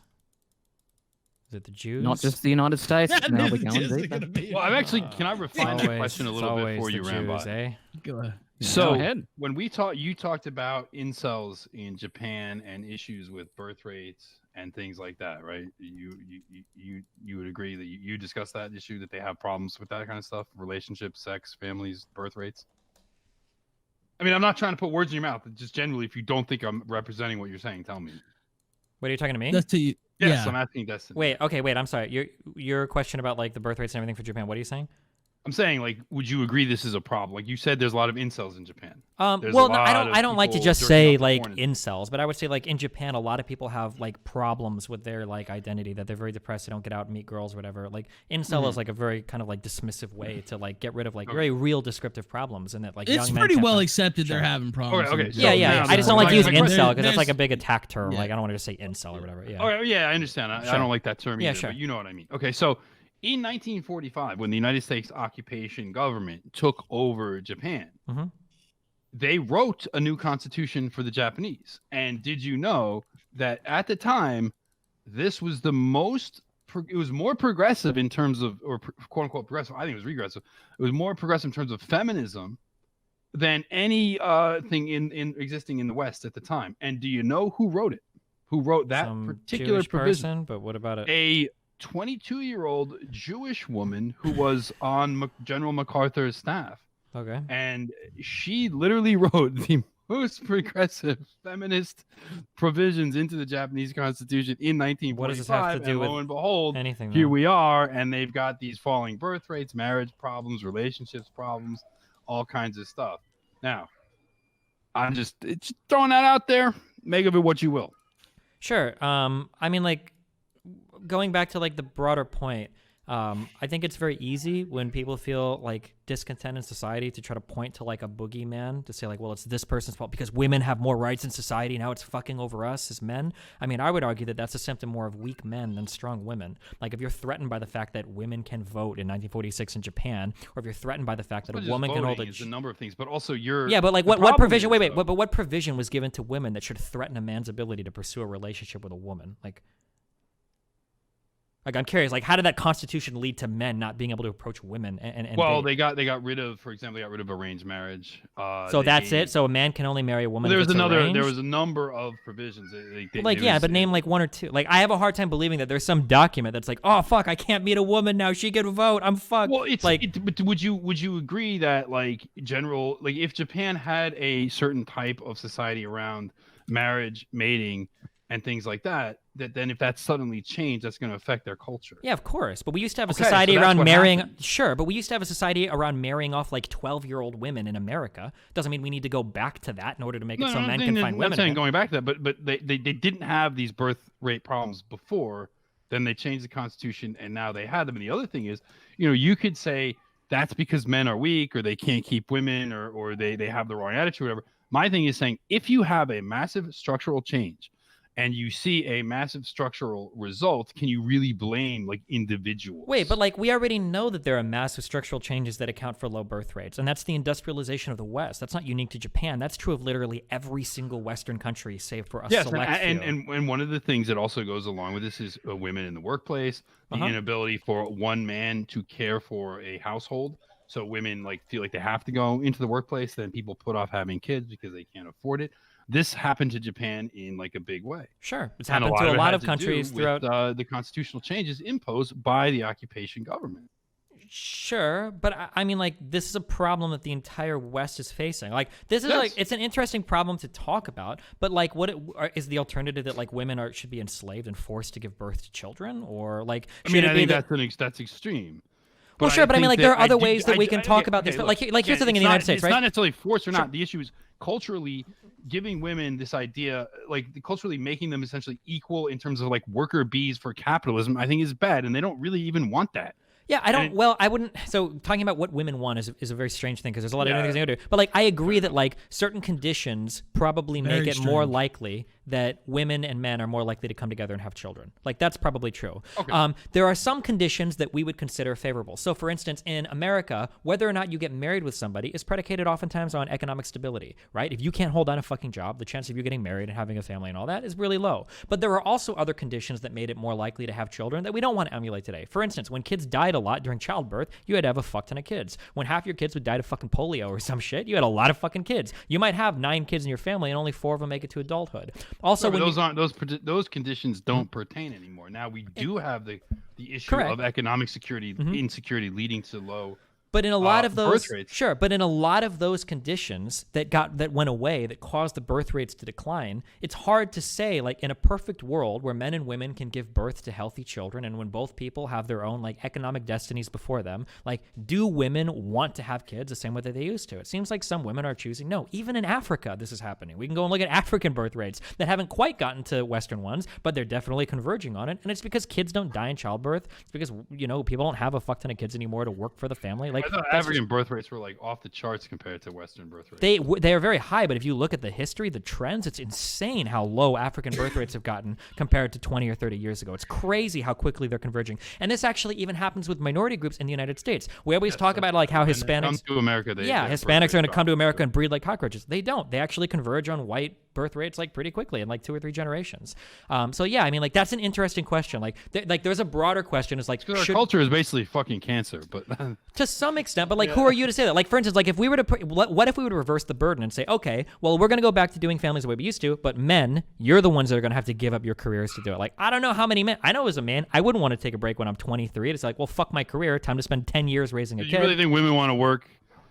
I mean, in my experience, I've never known a woman that wanted to do shit. I mean, like, it's funny that we laugh about that, but then we look at people like Lauren Southern, who are like ideal feminists, who will say things like, yeah, like, women should be having kids. Well, like, why aren't you having kids? Well, because I want to do like my YouTube shit. No, I understand that. And like, yeah, maybe like a lot of people, you know, used to want to have kids and the society was different and whatnot. But like, I don't think that like taking away people's self-determination to turn them into like child factories. I don't think we have to. Like, one thing we can add is actually we can increase people's agencies. I think a lot of the reason women work is because of economic insecurity. I don't think most of them want to. I think a lot of them would really like to actually marry a man that can provide for them and create a household for them, and they can have kids and they can engage in community activities and things like that instead of going to a freaking corporate office. The issue is a man can't support a family himself anymore. Why? Well, there's a lot of reasons for that, one of which is actually women entering the workforce, increasing the labor force, driving wages down, and then immigration also. I mean, across the board, immigration drives wages down. So you've talked about how immigration maybe makes certain products cheaper. Well, then the converse of that is that it drives wages down. So products better be cheaper because people are making a hell of a lot less money. Yeah, I don't necessarily disagree that we should create more perfect, like, if somebody wants to have a kid, then a determining factor that prevents them from doing so shouldn't be their economic status. But like, we'd both probably agree that things like, I don't know if it'd be Medicare for all or public option or things that make that, like in other countries, Americans don't know this, but like, I think we should have a healthcare system. Like in Germany and France and shit, like when you have kids in fucking Europe, you get like fucking 3 months of like paid vacation and shit. Or like every single year, just as a normal worker, like in most European countries, you get like 6 weeks of paid vacation. In America, you get 0 I would days. give tax breaks for people that have kids. Sure. Although it's just there's a particular country that did this. Now that you get medals and stuff depending on how many kids you had in certain so I don't know if this is supposed to be another Jewish meme or whatever, but I know that in other countries they've tried this as well.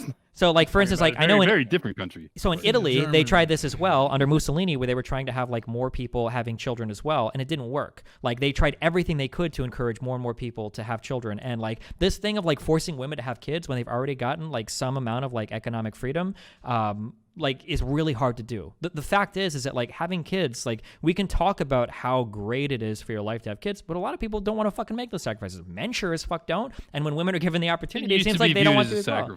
But it absolutely is a sacrifice. There is an opportunity cost to raising a kid. If you raise a kid, you're probably fucking your career up for your mid-20s, which is the most important years of your life. Careers are gay.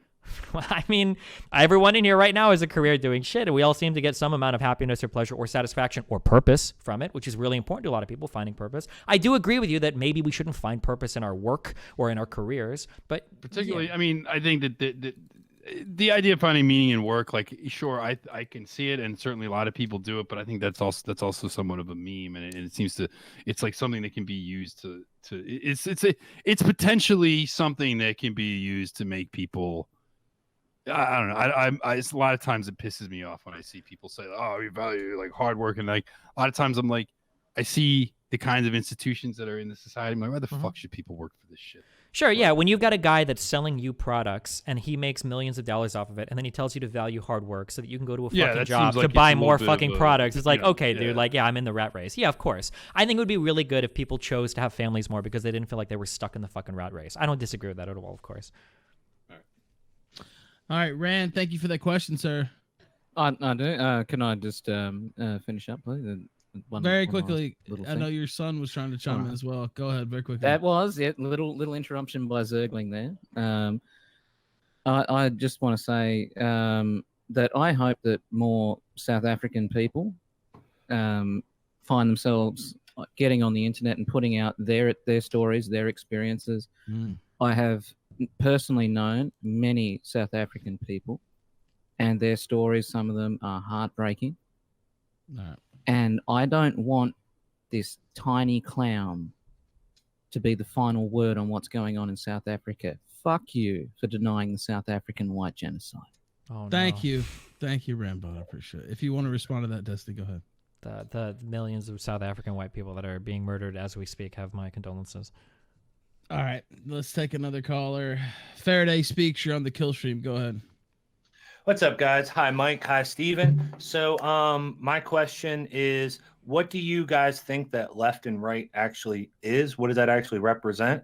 And then what do you think the historical push to the left over time actually represents? Also, Mike, unblock me on Twitter. I'm tired of signing into incognito to read your tweets. This coming from the guy that wanted me to read his question on air because he didn't want to be on the Discord. Come on, dude. Because you guys get me rated when I come on here. Wait a minute, what's happening? I don't even know what's going on. I'm just conducting the show. No, he was DMing me on the show. He wanted me to ask his question for him. It's just like, I don't want to like deal with people rating me. It's just like, oh, but I blocked. Faraday, you've been on this show. How could you say those things? You've been on this program. I had to, yeah, and I got rated after I was on this show. We treated you very fairly. I can't control. No. I'm not blaming you guys. Okay. I'm saying that it's fair enough. Yeah, I understand. All right, well, go ahead and ask your question again. Yeah, I got the question. I said, okay. Yeah, I said what is left and right? What do those things actually represent? And then what does the historical push to the left over time? What does that actually represent? It's for Mike and Dustin. All right, thank you, Faraday. That's a really hard one to ask. I mean, or answer. Like left and right today in American politics, like represent different things or different factions. Like a Trumpel, in the Republican Party is going to be vastly different than a neocon, who may even be different than like an old Tea Partier. And then in the left, you've got like the progressive wing that's going to be way different than the traditional establishment Democrat, which is going to be way different than like a blue dog Democrat. Like I don't know. That's a really like I don't think you. Mike said earlier that like it seems like we don't have enough political parties for opinions in the U.S. and I kind of agree with that. Like there are definitely huge different sects in the parties today, such that I don't know if I could generalize what each one stands for. I mean, we can make broad statements like the Democrats tend to be socially progressive more so than the Republicans. They tend to be economically more restrictive or more in favor of redistribution than the Republicans, and then the Republicans on the flip side of that, I guess. All right, go ahead, real quick, Mike's, and we're Yeah, gonna I think left and right is a phony dialectic. I think it's bullshit, and I think the premise that there's a historical push to the left is also equally false. Certainly, if you talk like about economic policy, there's not a historical. If you think about it in terms of how you look at economic policy in America, where you locate like capitalism on the right and socialism on the left, there is not a historical push to the left. There is actually a historical push to the right. What I'm seeing is a convergence of movement towards neoliberalism. That is hyper capitalism and hyper cultural degeneracy, and that so in other words, the left gets what they want when it comes to cultural issues, when it comes to things like homosexual stuff, trans stuff, or whatever other crap like that, racial diversity and things like that. They never get what they want on the economic front. Never, you're going to get all the immigration, you get all the open borders, you're going to get all the gay pride parades, you're going to get all the transgender bathrooms and drag queen story hours you want. You're never going to get unions, you're never going to get wages, you're never going to get health care. On the right, you're never going to get immigration, never going to get a wall, you're never going to get non-intervention in the Middle East, but you're going to get low taxes for rich people and hyper capitalism. So I would say, no, there is no historical move to the left. I would say there's a historical move to neoliberalism. And I would say left and right are ways of basically trapping people in a false dialectic where one way or the other, they're screwing over their own interest by associating with one side or the other of that. What we want is a third position to move forward. And I actually don't think there's too few parties. I think there's too many. I think we need a one-party state that pushes a third position. I'm glad we're off the democracy train at least. That's good. All right. Like I said, democracy as long as I win. Yeah. Yeah, which I would, given certain conditions. Well, of course.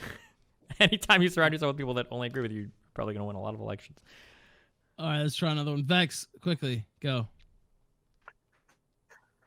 All right. The historian Glib Pasha outlined 7 ages of empire. Age of commerce, age of affluence, age of intellect. Yeah, you're breaking up. This is what neoliberal futures look like. This is a literal automated robot working at a Ford factory calling in now to advocate for his economic rights to not be taxed. Oh, shit. All right, Vex, try to get it out, but you're sounding bad, yeah. Go ahead.